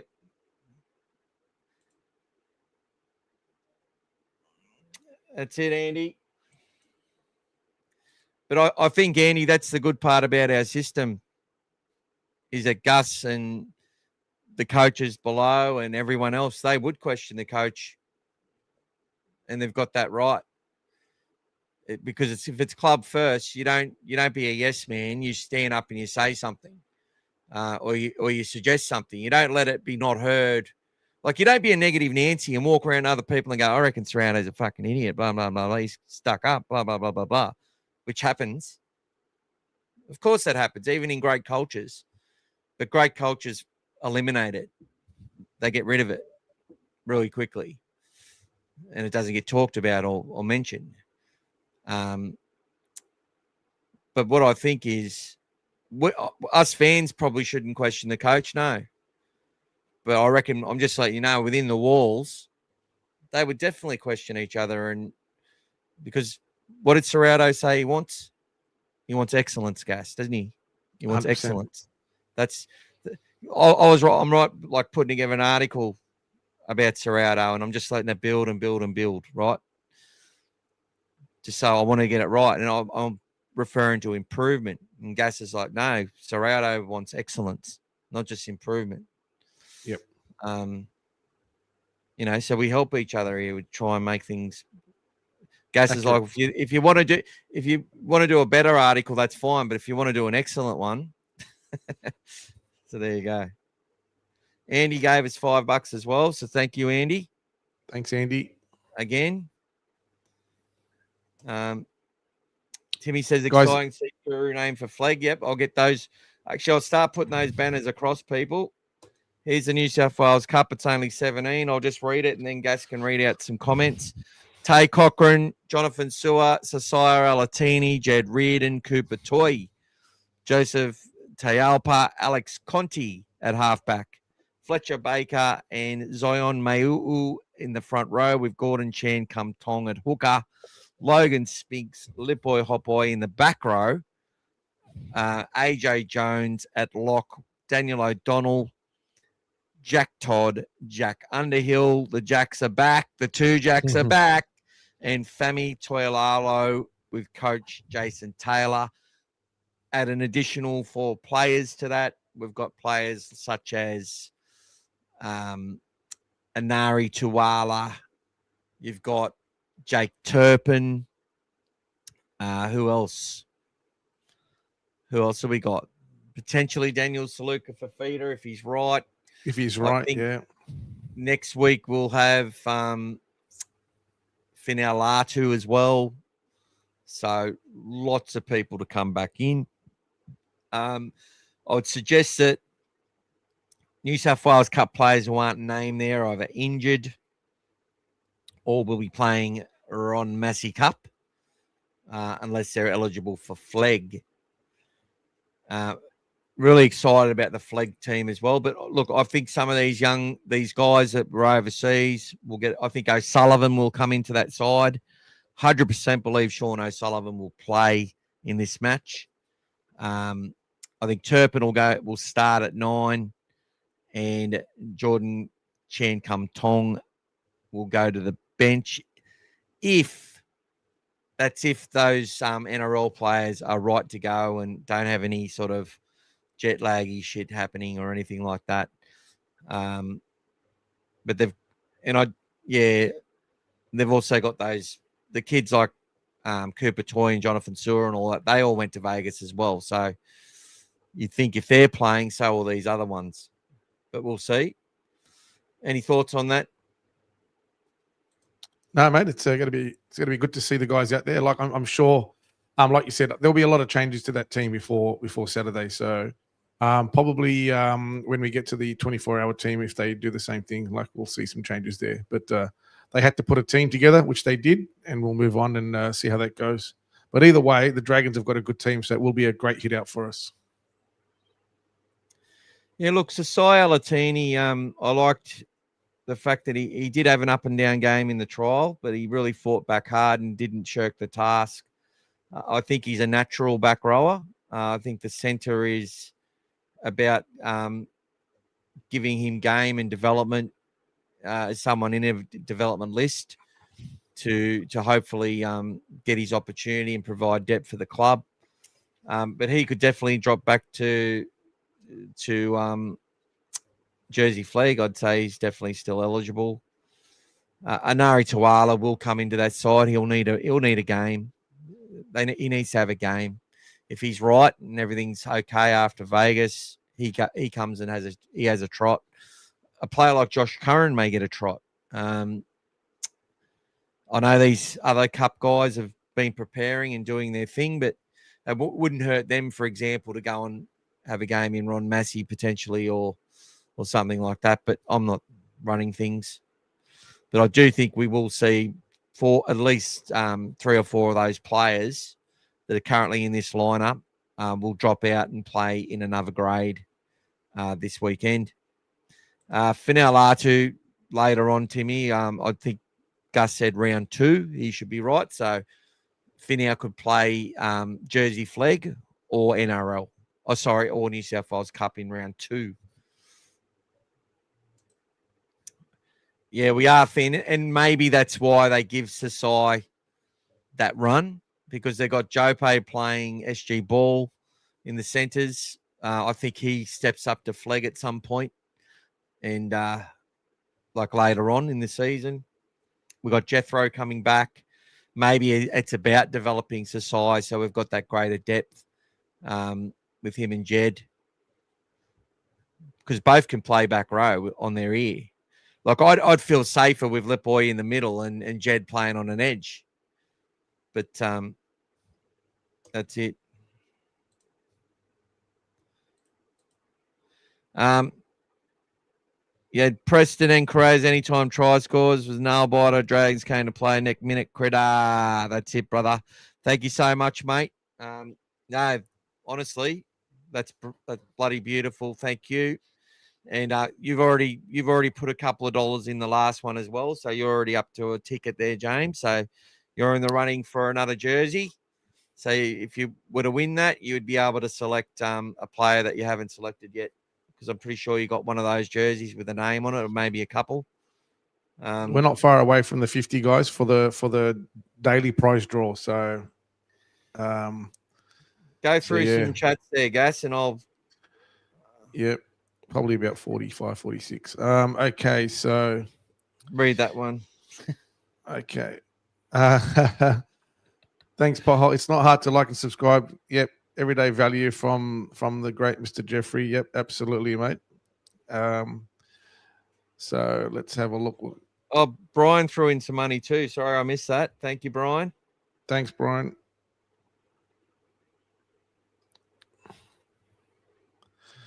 Seven line breaks to 1. Score flattered those Spooners. Okay, so let's go down here. Where are we? Okay, so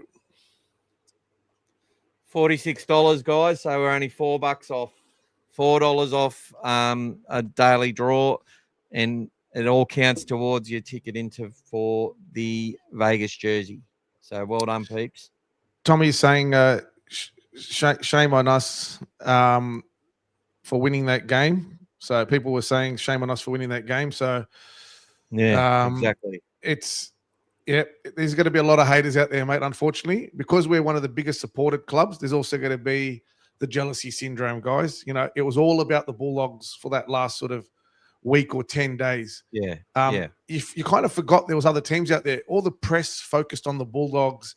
We adopted Sam Thaiday as a Bulldog. Everyone was all about the Bulldogs. The march, everything that we did was all about the Bulldogs. So, people just loved the fact that the Dragons had an amazing game, that they played very well. And they were disappointed that they played basically their best game and couldn't beat us. And they were like, the Bulldogs were lucky. Well, no, if your best is not good enough, keep coming. See you next time. So, yeah. I actually want to step in here, bro. Yep. We've got Jag from the Mad V podcast. Welcome to you, brother. We got a bit passionate the other day, but you stuck around. You're a good bloke. And we all are good people, but we love our clubs, and I understand the passion behind it. And sometimes when you sort of know you're the massive underdog, if you were to ask a lot of those Dragons fans and were able to get the truth, they would have been like, and I actually heard a lot of them say it, I just hope it's a good game of rugby league. I hope we compete. We stick it to them, give ourselves chances to win. But, not really expecting the win. But when you get so close, and then there are some calls where you sort of, as a blind patriotic fan, you're like, that's just blatant. Well, it turns out it's not. It's not blatant. The amount of times I've gone, this is blatant corruption on stuff against the Dogs. I get it as a fan. I do. In regards to Critter, I had a bloke on Twitter put up 4 videos of where Critter wasn't sin binned, and every single one, the 100% right, he should not have been sin binned. Braden Burns should not have been sin binned for coming in and just doing a normal tackle to stop Ponga. Ponga was sent a hospital pass. He actually did well to actually get off, in my opinion, a pass that was going backwards. You could clearly see it. And Burns was there to stop the pass, to apply pressure, and, stop that ball from getting on his outside and conceding a break, which is what they all practice to do. Putting Braden Burns in the sin bin did nothing to help stop that incident from ever happening again. Now let's get to Stephen Crichton. If Stephen Crichton, to me, okay, it's avoidable contact and unavoidable contact, right? In the spirit of the game. I'll tell you what the spirit of the game is. If you've got a guy who's got his back turned, he's catching a football, and his feet are on the ground, or he's falling on the ground, your job in the spirit of the game is to smash the fucking shit out of that player. That's the spirit of the game, not to go and touch him nicely and, hi. None of that fucking shit. It's to smash him as hard as you can.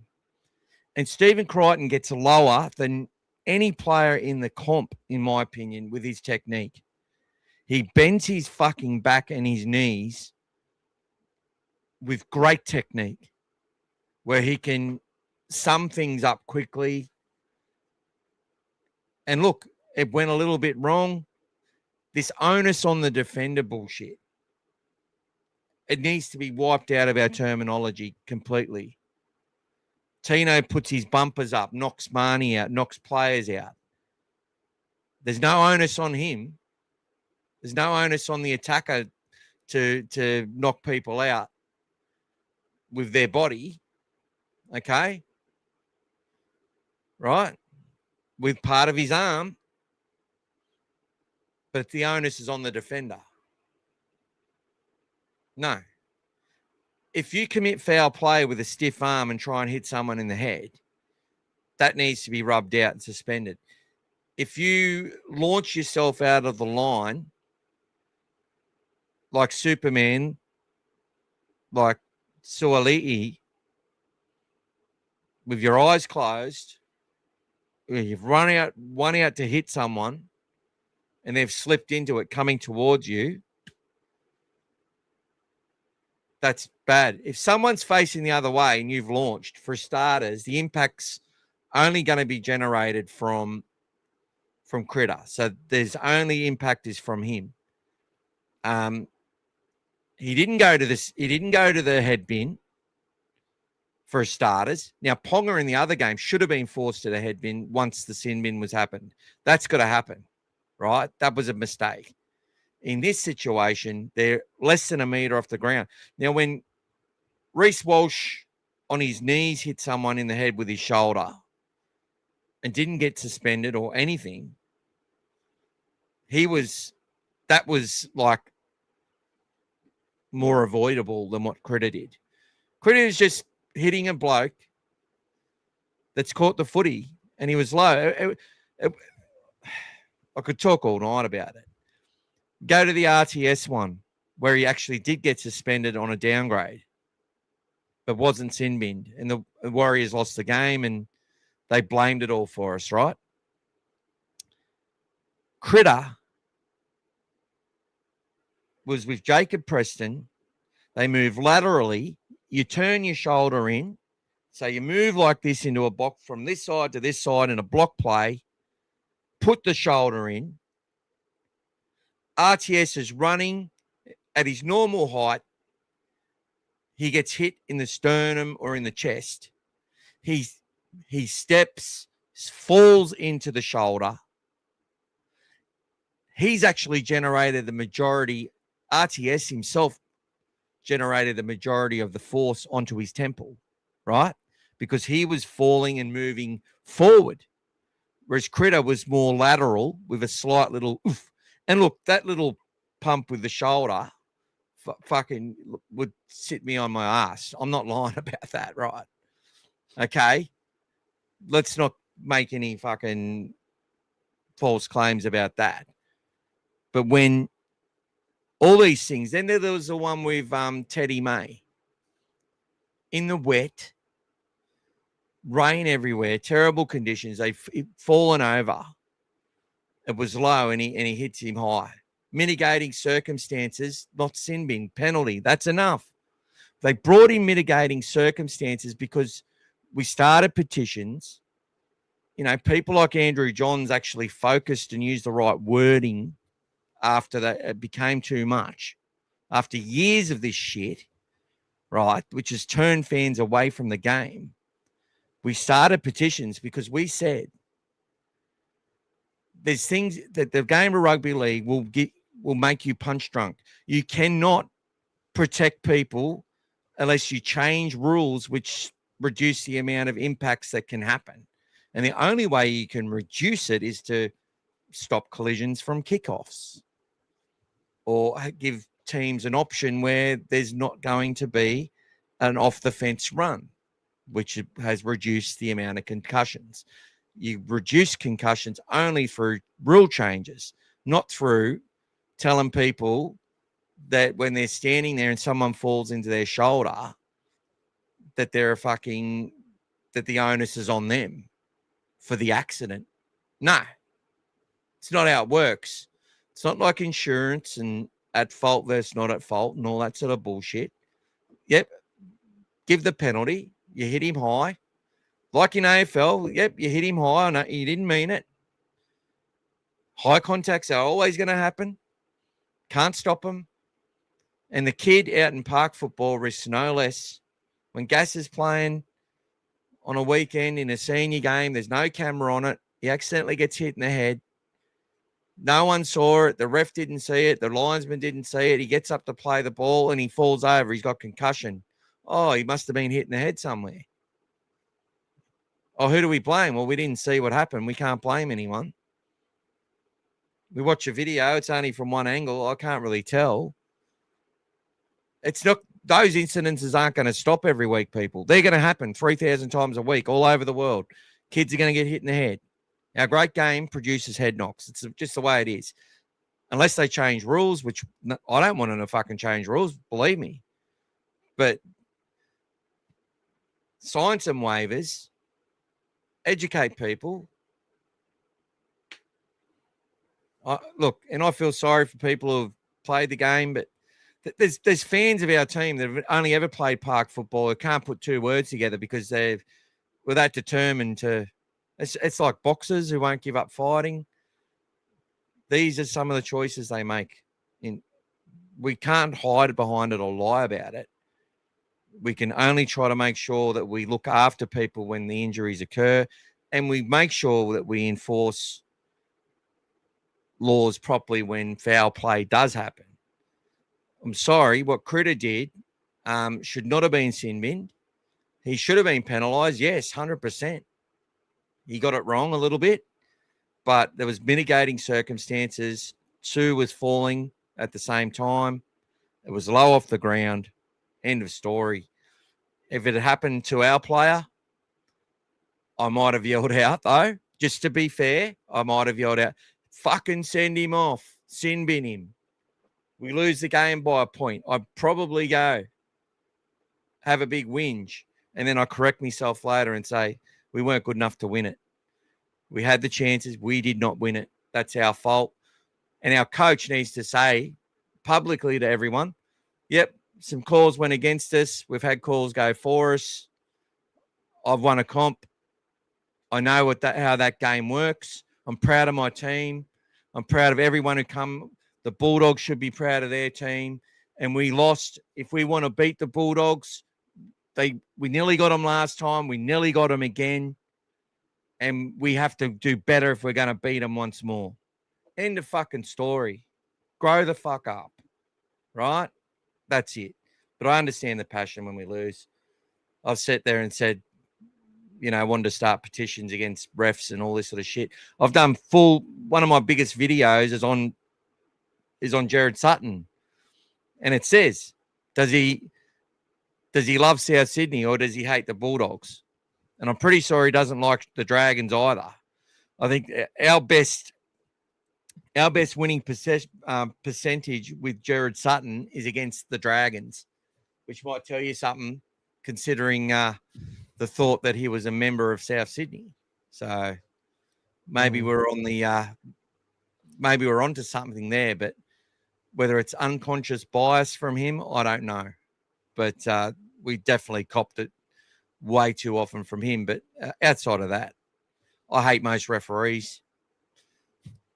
But when your team gets better, it's a tough gig, mate. It is. It is a tough gig. I was a referee in soccer. Yeah, I was a referee in soccer. When your team gets better and you play better, you take the ref out of it. Simple as that. And Serraldo knows that, and Flanagan knows that as well.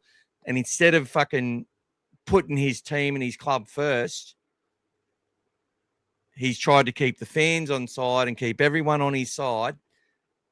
Maybe that doesn't work well for you in the long run. I don't know. Because I know Serraldo never did that. Yeah. And if they did do it, they did it on the quiet, not in the public. You know what I mean? Just to ask the questions. So. And Bulldogs Mike summed it up even better than I did in one sentence. So there you go, Mike. It's 2 foot off the ground and there was no intent to hurt. And here's a follow-up to your... Hang on, mate. Stop. Get your hands off. Oh, sorry, mate. Focus on this one, mate. Follow up to what you were talking about before. Yeah, Jag. So, I know it hurts. I fucking get it, mate. We've all hurt. But as I said, if Flano is a man there and said, look, I'm not going to get a fine, he should be fine. In my opinion, he should be fine with what he said. He brought the game into disrepute. Yeah. And they have to actually go complain in order to stop that happening. But if I'm the NRL won't, because Flano is a bit of a protected species, even though he wasn't for a while because of what he did wrong. It's a big club, the Dragons. There's a lot with it.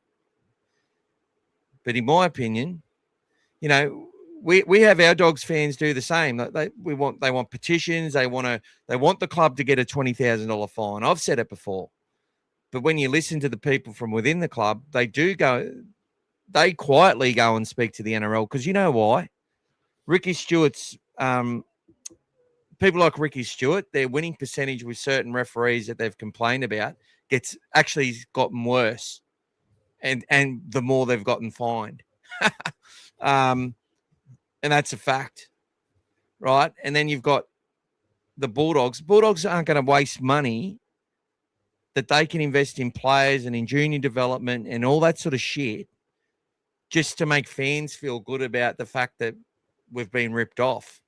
They go and do it quietly, and they know if they do it quietly and are able to show why we've got concerns, that things are more likely to be looked at and not ignored. If you go and act like a fucking goose publicly, the NRL it's the same in any workplace.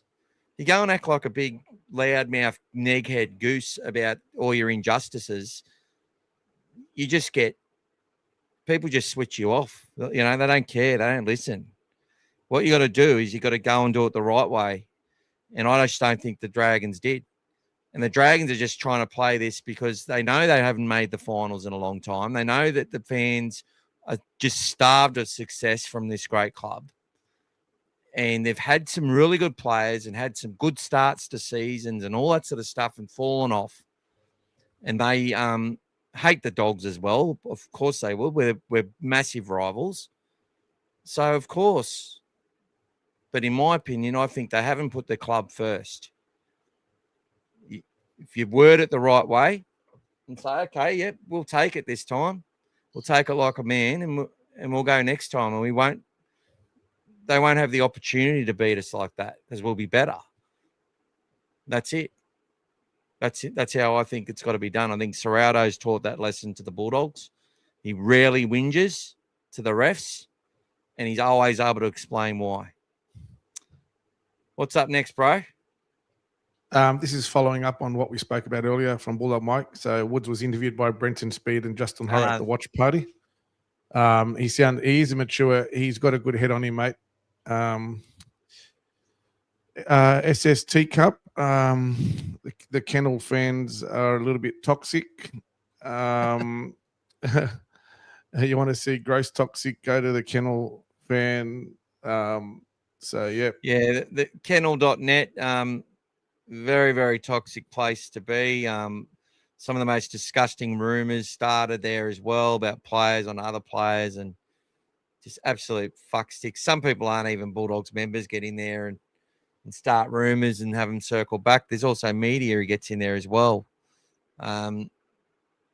It's too easy to get into that place and start a rumor and then utilize it for the media's advantage as well. That's happened.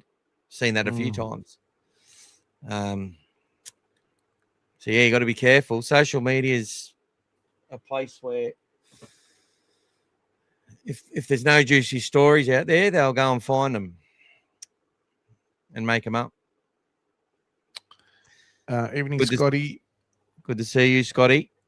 And a question here from Bulldog Mike. Is Harry Braithen Astor's burner account on YouTube? Definitely not, mate. Harry's one of the great Bulldogs fans. They brought him into the club. The actual players love listening to Harry's commentary when he watches on TV. So, and so do I. Like, I've been watching Harry for ages. Yep. And there's Shoey's $10 as well. Thank you so much, mate. Only round one, guys. So yeah, give them time. Give them time. They'll keep improving. And don't forget, guys, we played for the first time in a match situation, our wingers and centers in completely opposite sides of the field. We haven't done that before, because in the trial we didn't even get to do that. Our wingers weren't playing, Carraz and Montoya. So it's the first time we've played the reverse. And you know, everybody talks about how dangerous our left side is with Critter, with Carraz, with Kickow, etc. And they were the ones doing the breaks late in the game. But to really think about it, we actually didn't go there as much as you think we could have gone there. We did go to Galvin a lot, you know, to the right side. So obviously we got that try down the left there from the scrum. But, you know, they were just expecting us to keep going down that left, but we didn't go there as much as you think. But hopefully on a full size field, when you've got that space, they will be able to, you get Critter one-on-one with any player, and he's gonna make room. So looking forward to that as well. So that'll be good. Can somebody get the link and post it for that watch party with Mitchell Woods, Brenton Speed, and such? Yeah, somebody grabbed that. I saw it. I watched it earlier, but Critter showed respect, apologised, and even helped the kid out with the cramp. You could tell Critter felt like shit. There you go. Something is Aaron Woods. Sharon Woods. Fucking Woods. And he's always going to go with where the media storm's going to go, so he can get more people watching. That's all he does, mate. He's a bandwagoner. He'll jump onto what he thinks is the hostile topic, and he'll just ride with it. So I've stopped listening to what he says a long time ago. It's just attention chasing. That's all it is. We've got some good stats coming up for the Raiders game too, guys. And Stephen Crichton. We'll talk about that closer to the game. Just a comment from Joby earlier. Galvin has room for improvement, but it doesn't mean he won't be a great 7. He's only 20 years old, 100%, mate. Macca's on fire tonight. Go, Macca. Really hope Alatani drops out of the flag and maybe plays back row there. Yep. Yeah, talked about that earlier, brother. Yep, good. So we have hit our 50 today, mate, just so you know. So we've crossed over that now. We're on a 60, I think, now. So this is another one there that helped us get to the 50, and then we've gone over the line. So beautiful. Thank you, Benny. And thank you, thanks, Bulldogs, guys. Mike. 14. So everyone who's up to $10, you've already got a ticket. If you're already a paying member, you get an extra ticket. If you switch over to Buy Me a Coffee at some point, maybe you start putting the link up. Start putting the link up more often, mate, when you're doing that, if you want that.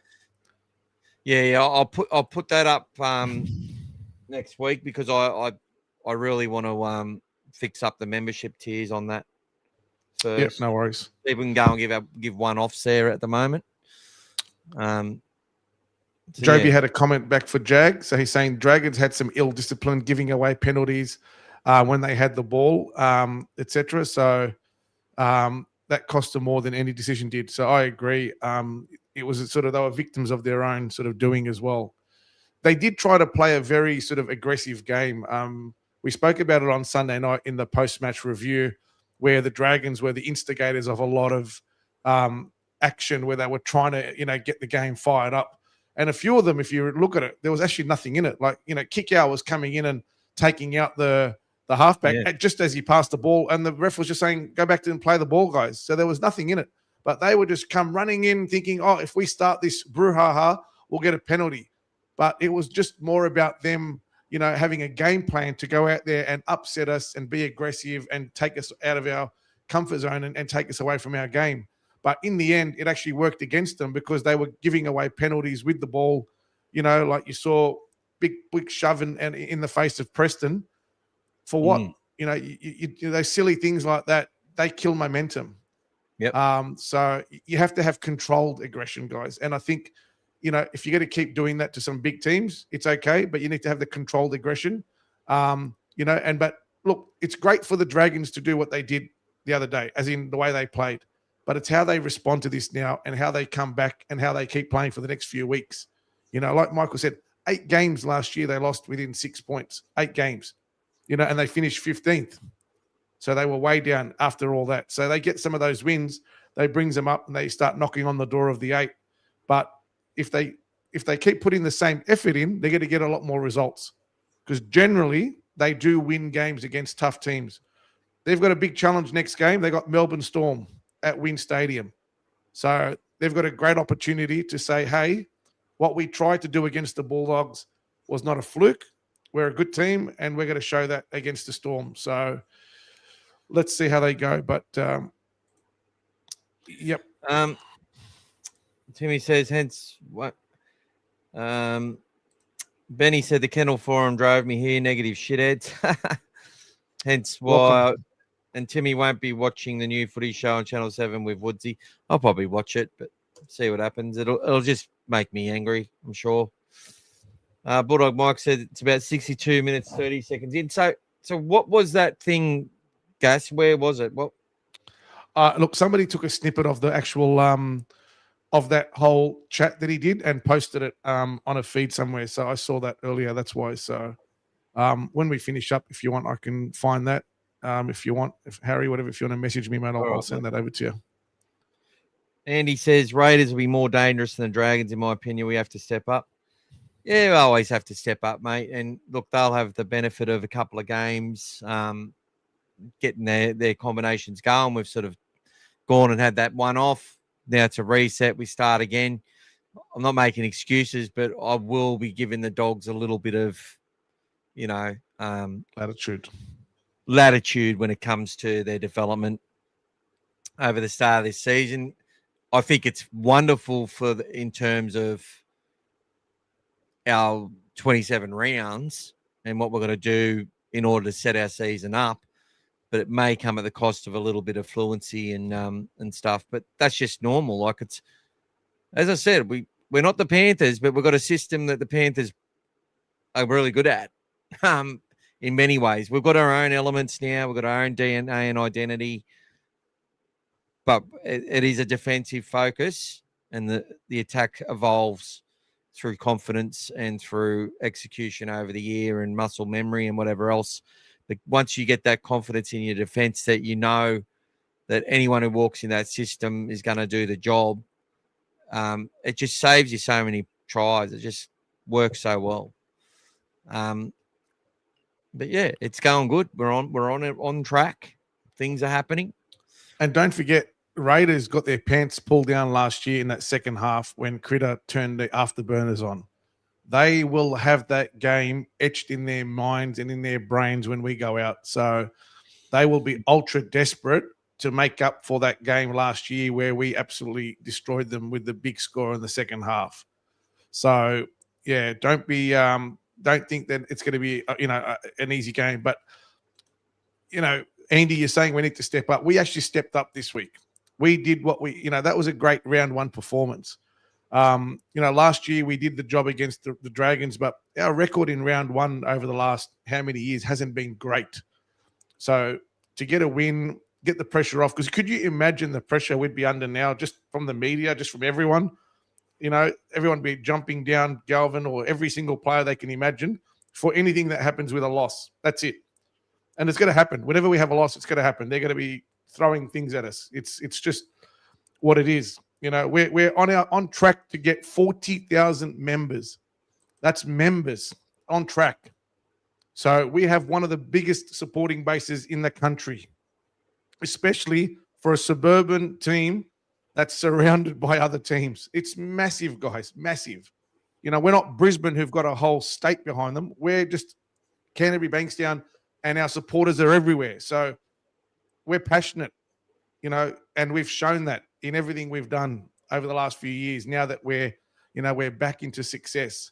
So we are an easy target for the media. Last year showed us we're flying high, top of the table, and the media still didn't want to have enough of us. They just wanted to just keep coming and coming and coming. Anything we did just kept happening. That was it.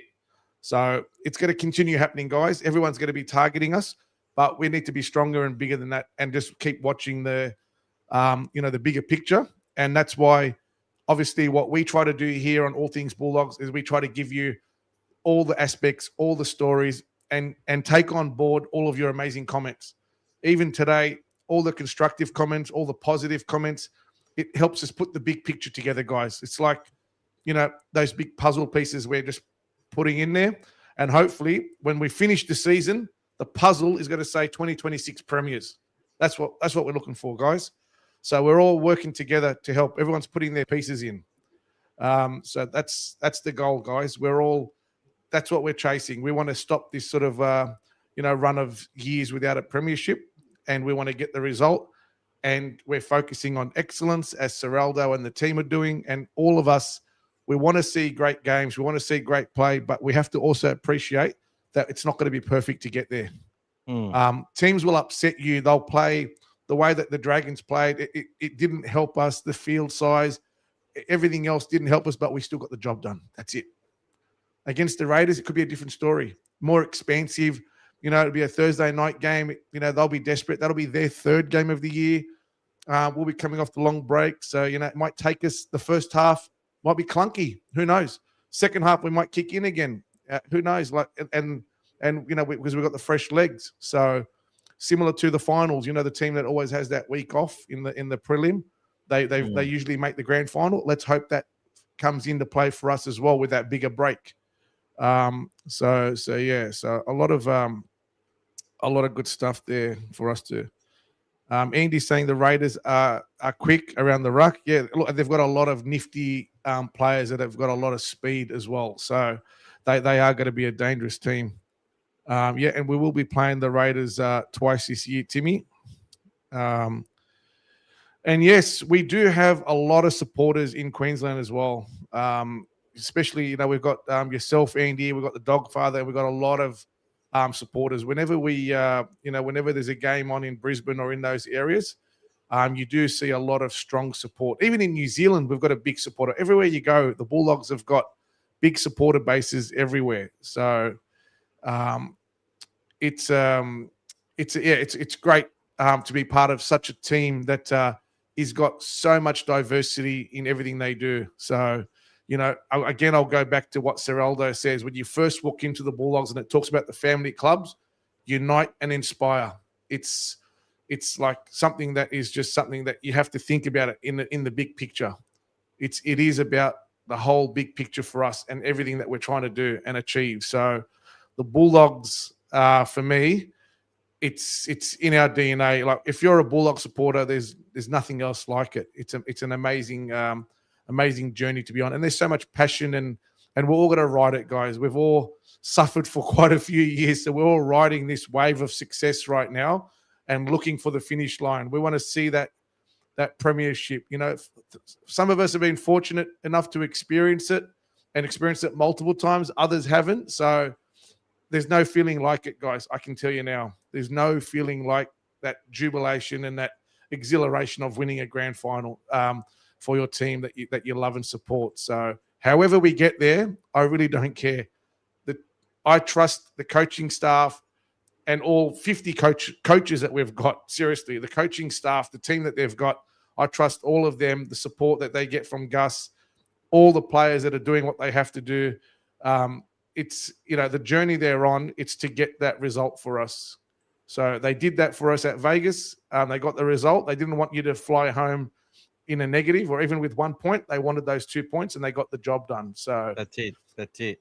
Awesome stuff, guys. Beautiful. Gas. I was actually a bit premeditated there. Sorry, I wasn't being rude, but had a deadline. I had to get doing the top 5 West Tigers players have to improve for 2026. Unfortunately, I put Jerome Buller in there twice instead of putting Royce Hunt in there. So anyway, just letting you know why I was being a little bit, I wasn't being rude. I just had some shit to do and I had to do it right now. Welcome to you, Gekov's Fox. Welcome from Korea. Woohoo! Originally from UK. What an amazingly tense win over the Dragons. Something special brewing. Yes. Beautiful, lovely stuff. And James says excuses are like assholes. Everyone has one and they smell. That's right, brother. I once said to a woman at work, I was telling her about I was like, bicarb soda is good for getting rid of, bad smells out of your fridge. She's like, that's good. Maybe you can give me some for my ass. Anyway,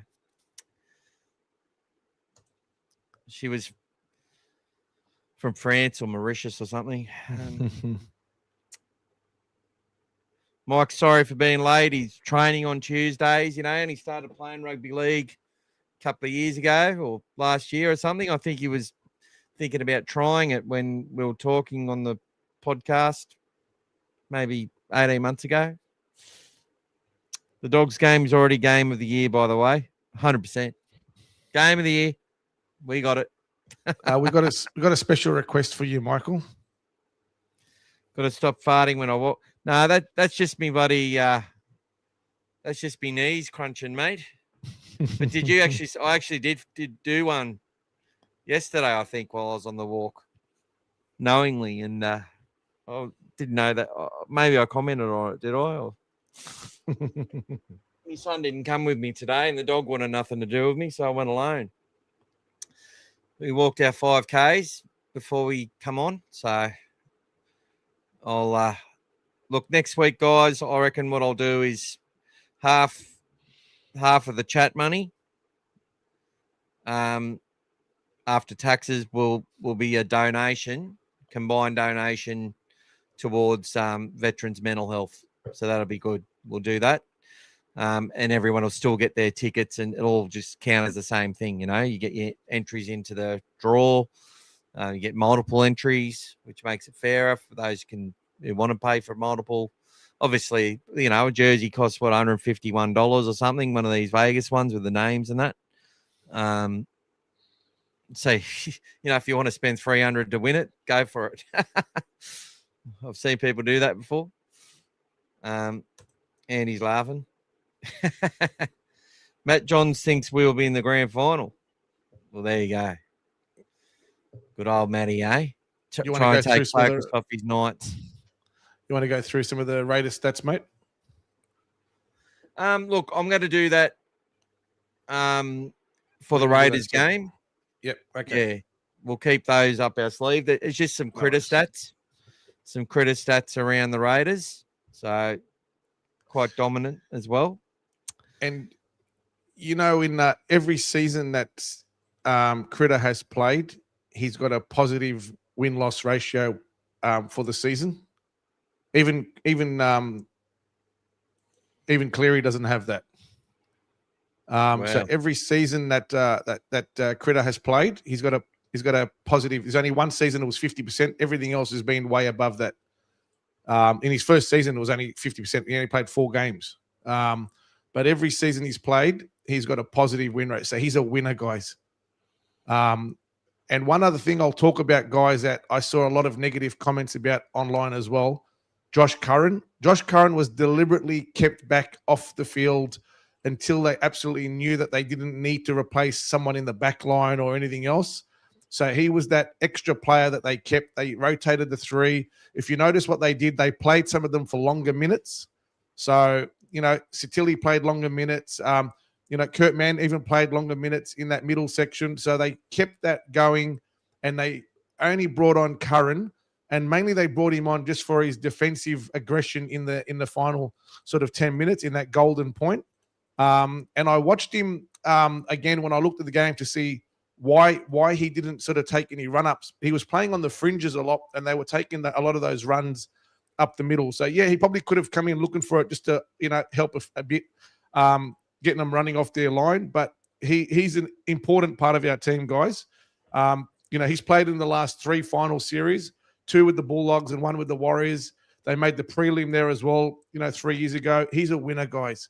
He's an important part of our team. Yes, he had the odd knock on here and there. It doesn't mean that he can't play. People just look at the negatives and then jump on that. That's not who he is, guys.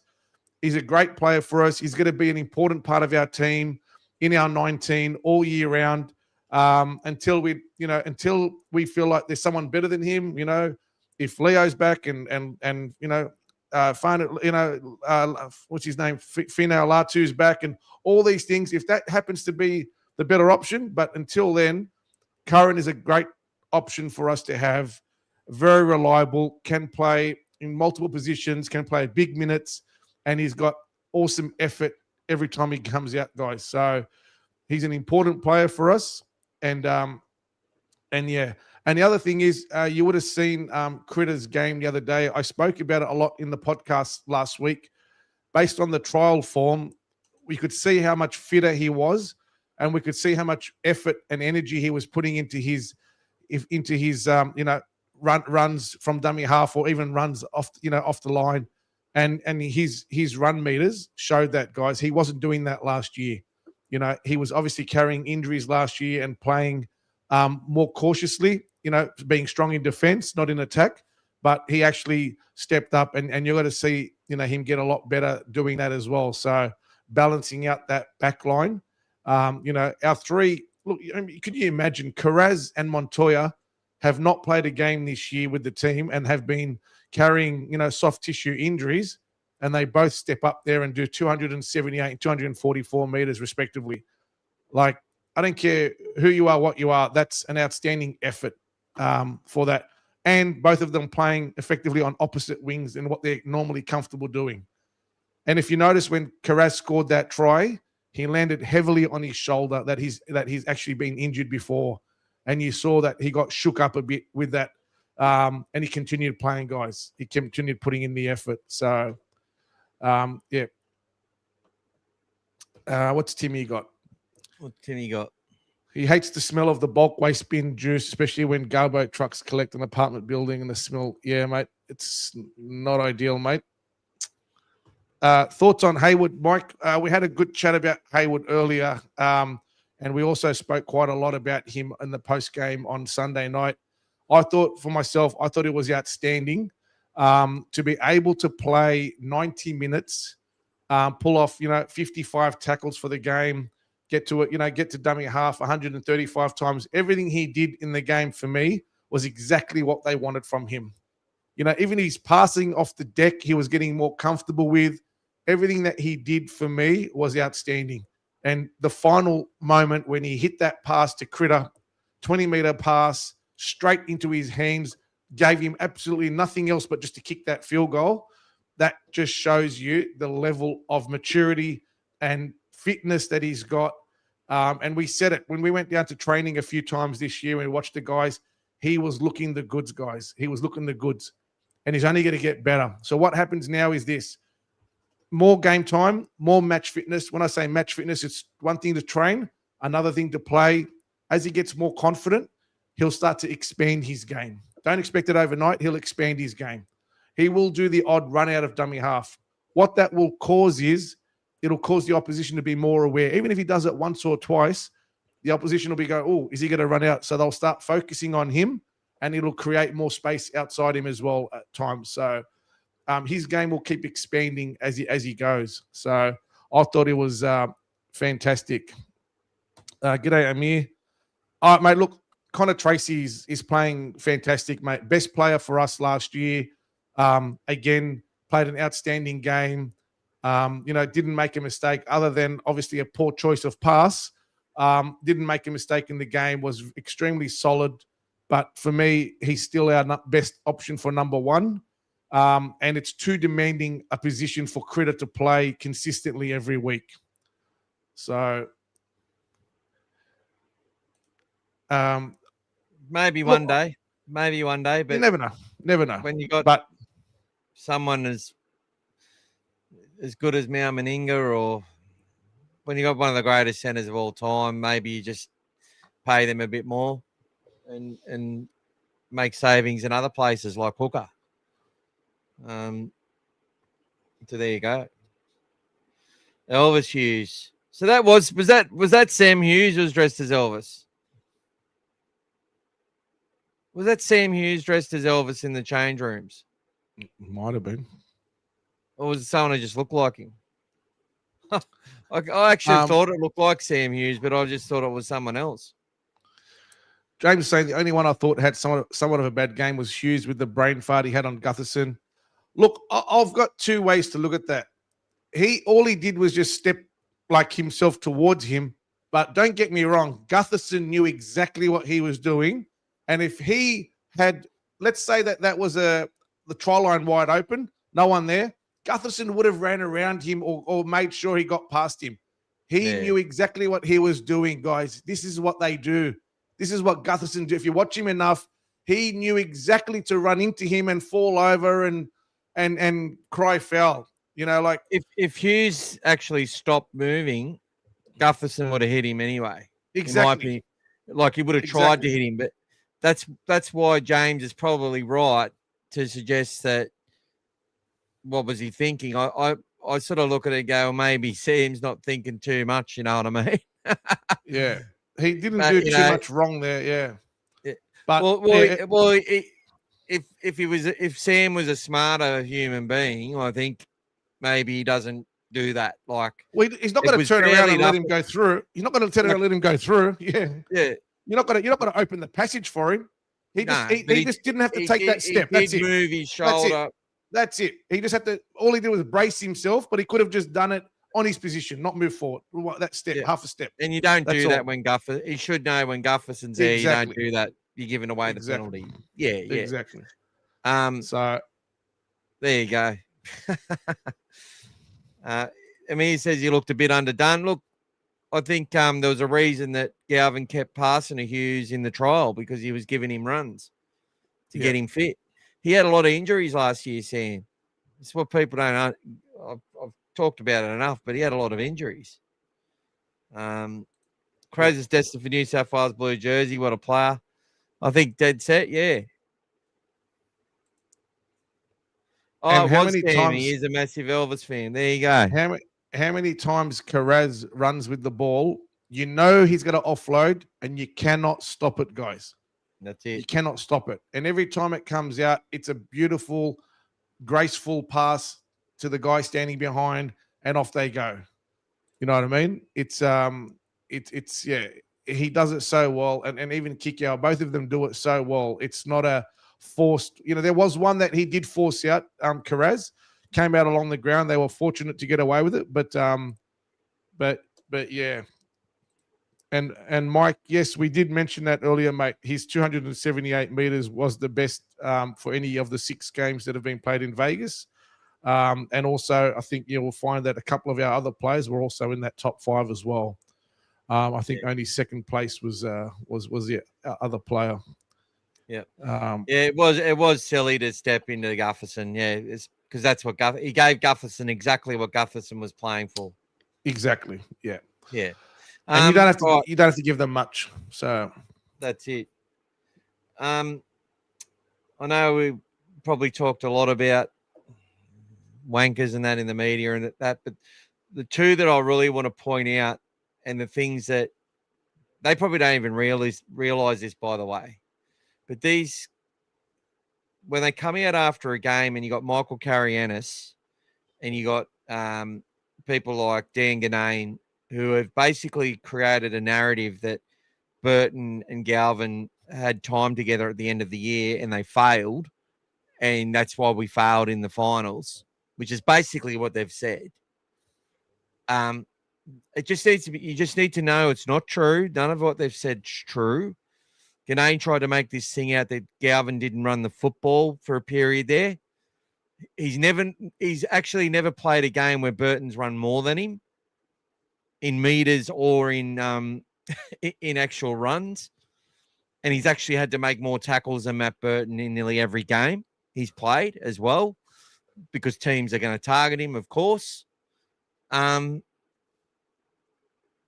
More try assists, but Burton's Burton. Burton played the role of a 5'8". Galvin played the role of a halfback, the best of their ability.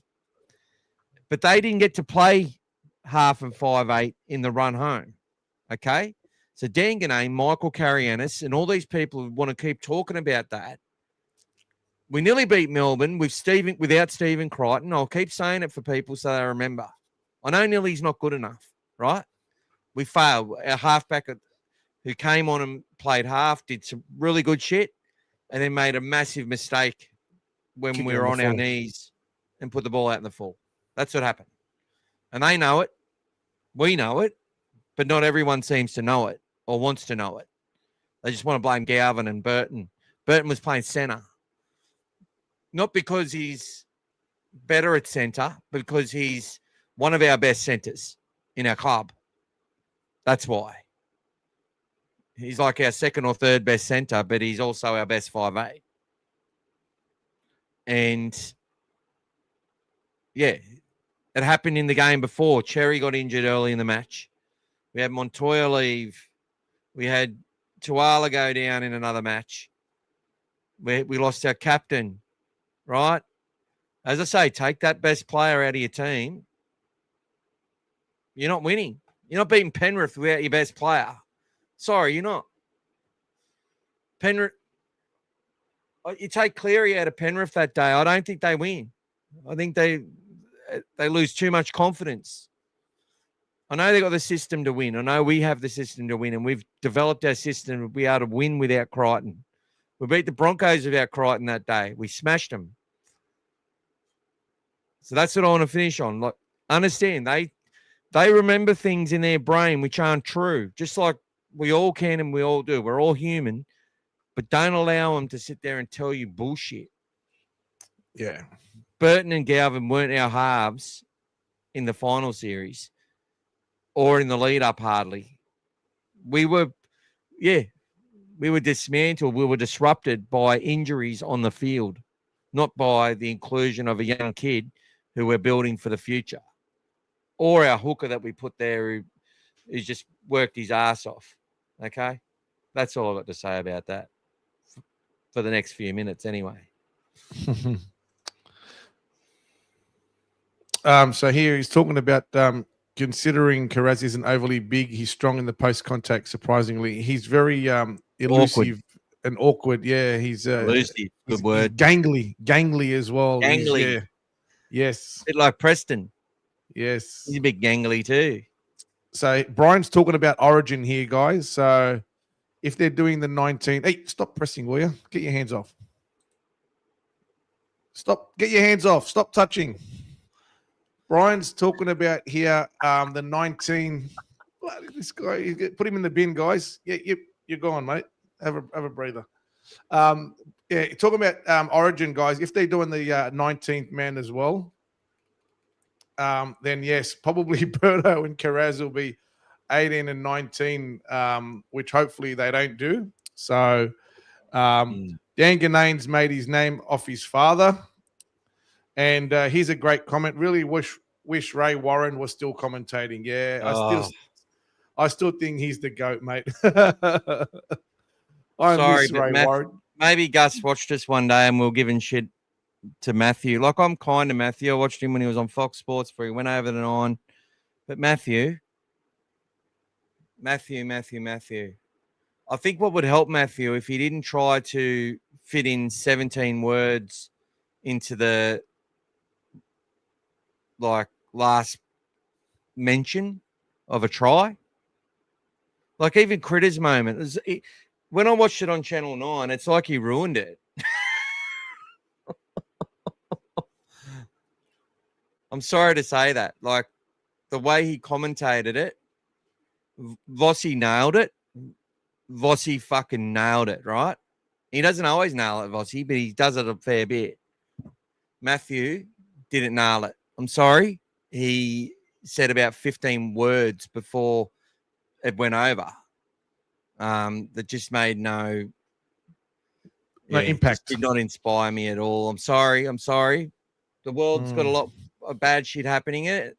If that's the worst thing that can happen, we're going all right. But yeah, I want to watch Channel 9, honestly. I do. We need Brenton Speed. I like him. He would have made that a memorable moment. Even Ganane would have been. Ganane's commentary on Triple M was subdued. Oh my God! Like, sorry, give us that. The dogs are barking back. Or the buller. The dogs are howling. Or the buller. Get that buller. Back. Buller. Like honestly, the dogs are barking. All like he had Flanagan in the box right next to him. I'm only going to give him benefit of the doubt because I'm sure through the glass they might have heard him. So he didn't want to just smash. You've just lost a golden point game.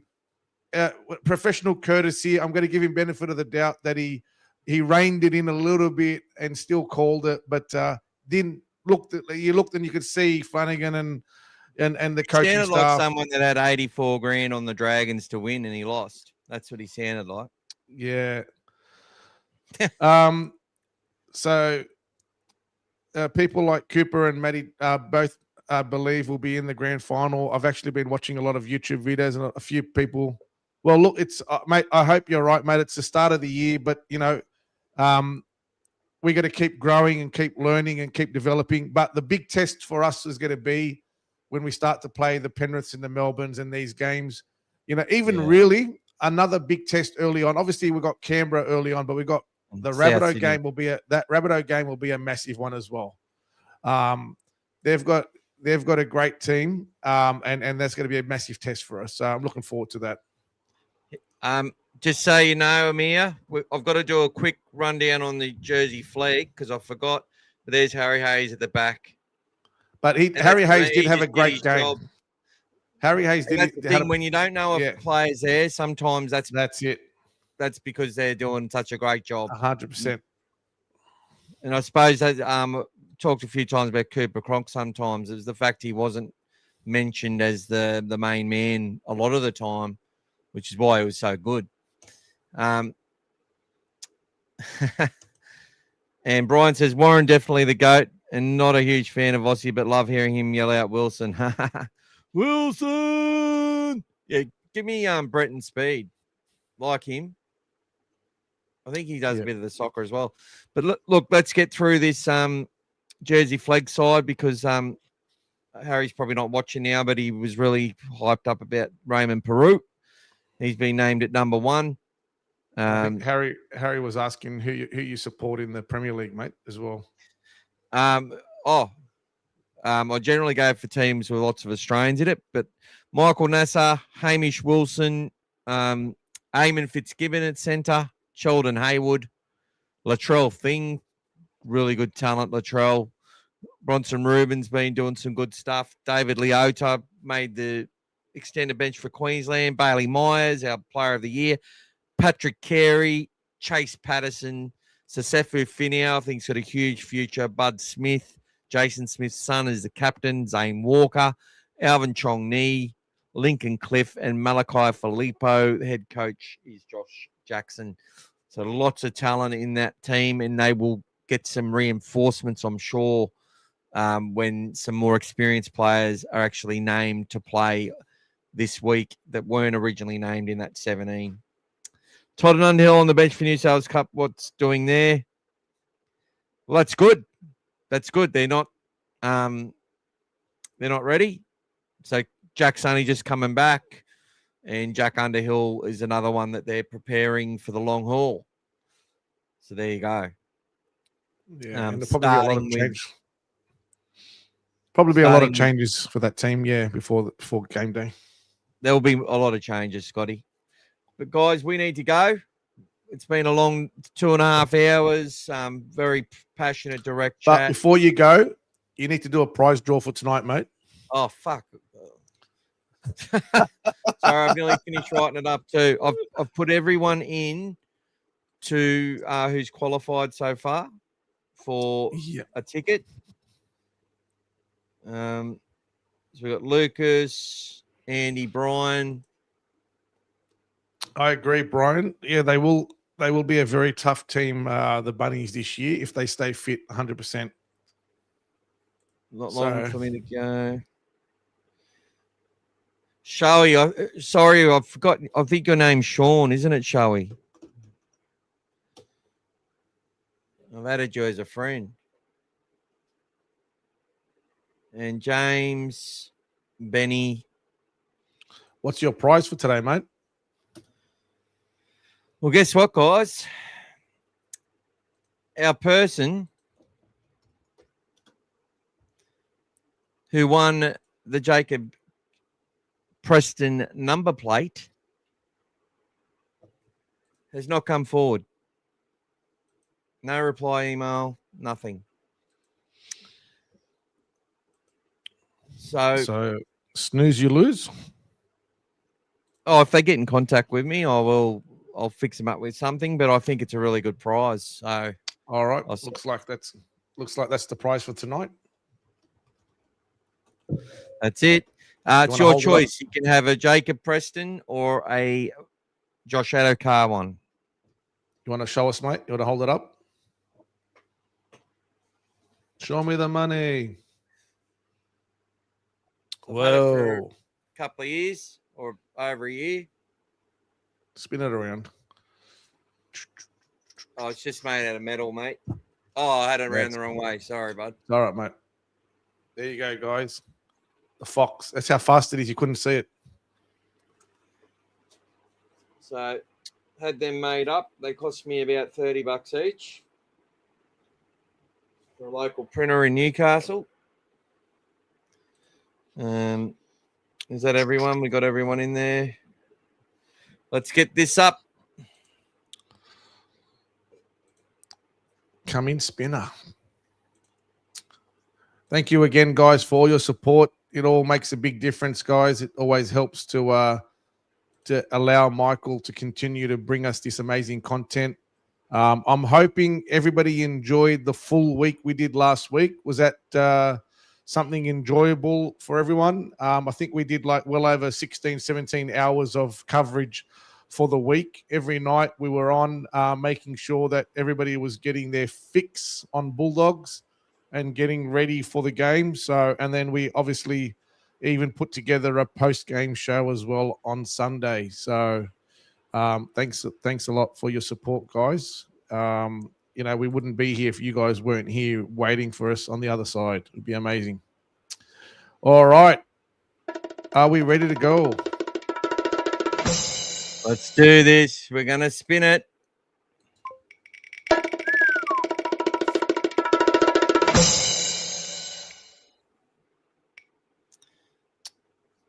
Brian. Well done, Brian. Hey. Big congratulations to you, mate. Has Brian won anything yet? Don't think so. No, I don't think so. All right, Brian. So add us on Facebook or Insta or somewhere if you haven't already, and send me a message.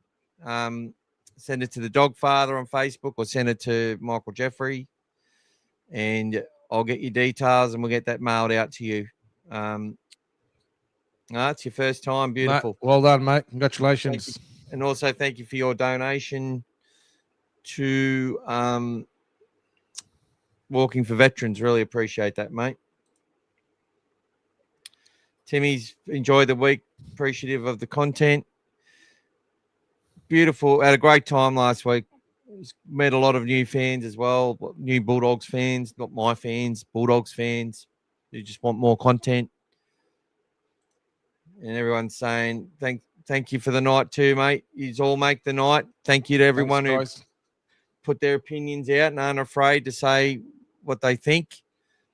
And then when we do it in a nice, constructive way, it allows us just to give our opinions, and that's good. Thanks, Andy.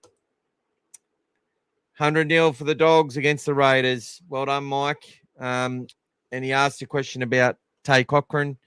Tay's definitely got some depth for us. Gus is behind him. His family's behind him.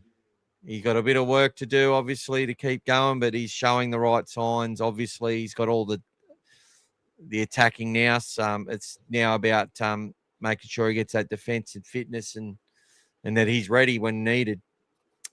All right, people, let's go. Thanks, guys. Yeah, it is a funny show, mate.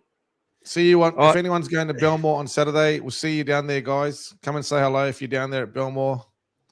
Yep, might get a video out later in the week, people. Not sure, but we'll see. Have a good one, James. Guys. Up the Dogs. I'm going to let it go now. And maybe I'll even go live maybe on Saturday, guys. Let's see what happens. If anybody wants to watch the game, let us know. And if there's enough people, I might go live and and maybe do a commentary. Probably have a live on, as we said, from Belmore. And I'm going to continue to do my lives when I'm walking. So if you guys come on and you want to ask stuff about the Bulldogs, go for it. Gives me something to talk about while I'm walking, but obviously walking for men's mental health. So anything you can do, men's and women's, veterans' mental health. Yeah, it's very important, both sexes. So happy for you guys to help out. Give me a chat, egg me on, and give it a share. Share it to your network. See if anyone else wants to donate to that. Would love Good it. cause, guys. Good cause. Michael Belmore, we've got Jersey Flag, SG. I've got to look where SG ball and Ron Massey's on a different day, I think. And New South Wales Cup 4:15. New South Wales Cup will be the 4:15 game, guys. It'll be the second game, so 4:15 at New South Wales Cup game against the Dragons. And So Jersey a lot of Flag the will be players that 2:00. yeah, a lot of the players that didn't play in Vegas potentially might get a start, and everything else. So it'll be good. If you're a member, I think they were saying that you can get in there for free potentially. Otherwise, the tickets are pretty cheap as well. So come in there and support the team. Have a look at the ones that are coming through.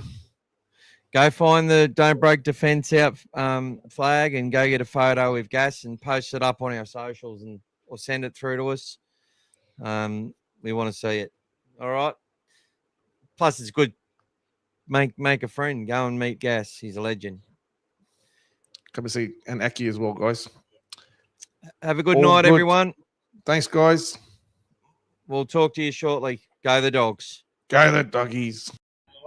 Yo, what up, guys? Want to give a massive shout out to All Things Bulldogs. If you guys haven't watched their podcast, check them out. Let's go. Hey guys, Tuesday nights, All Things Bulldogs podcast. Make sure you get onto it.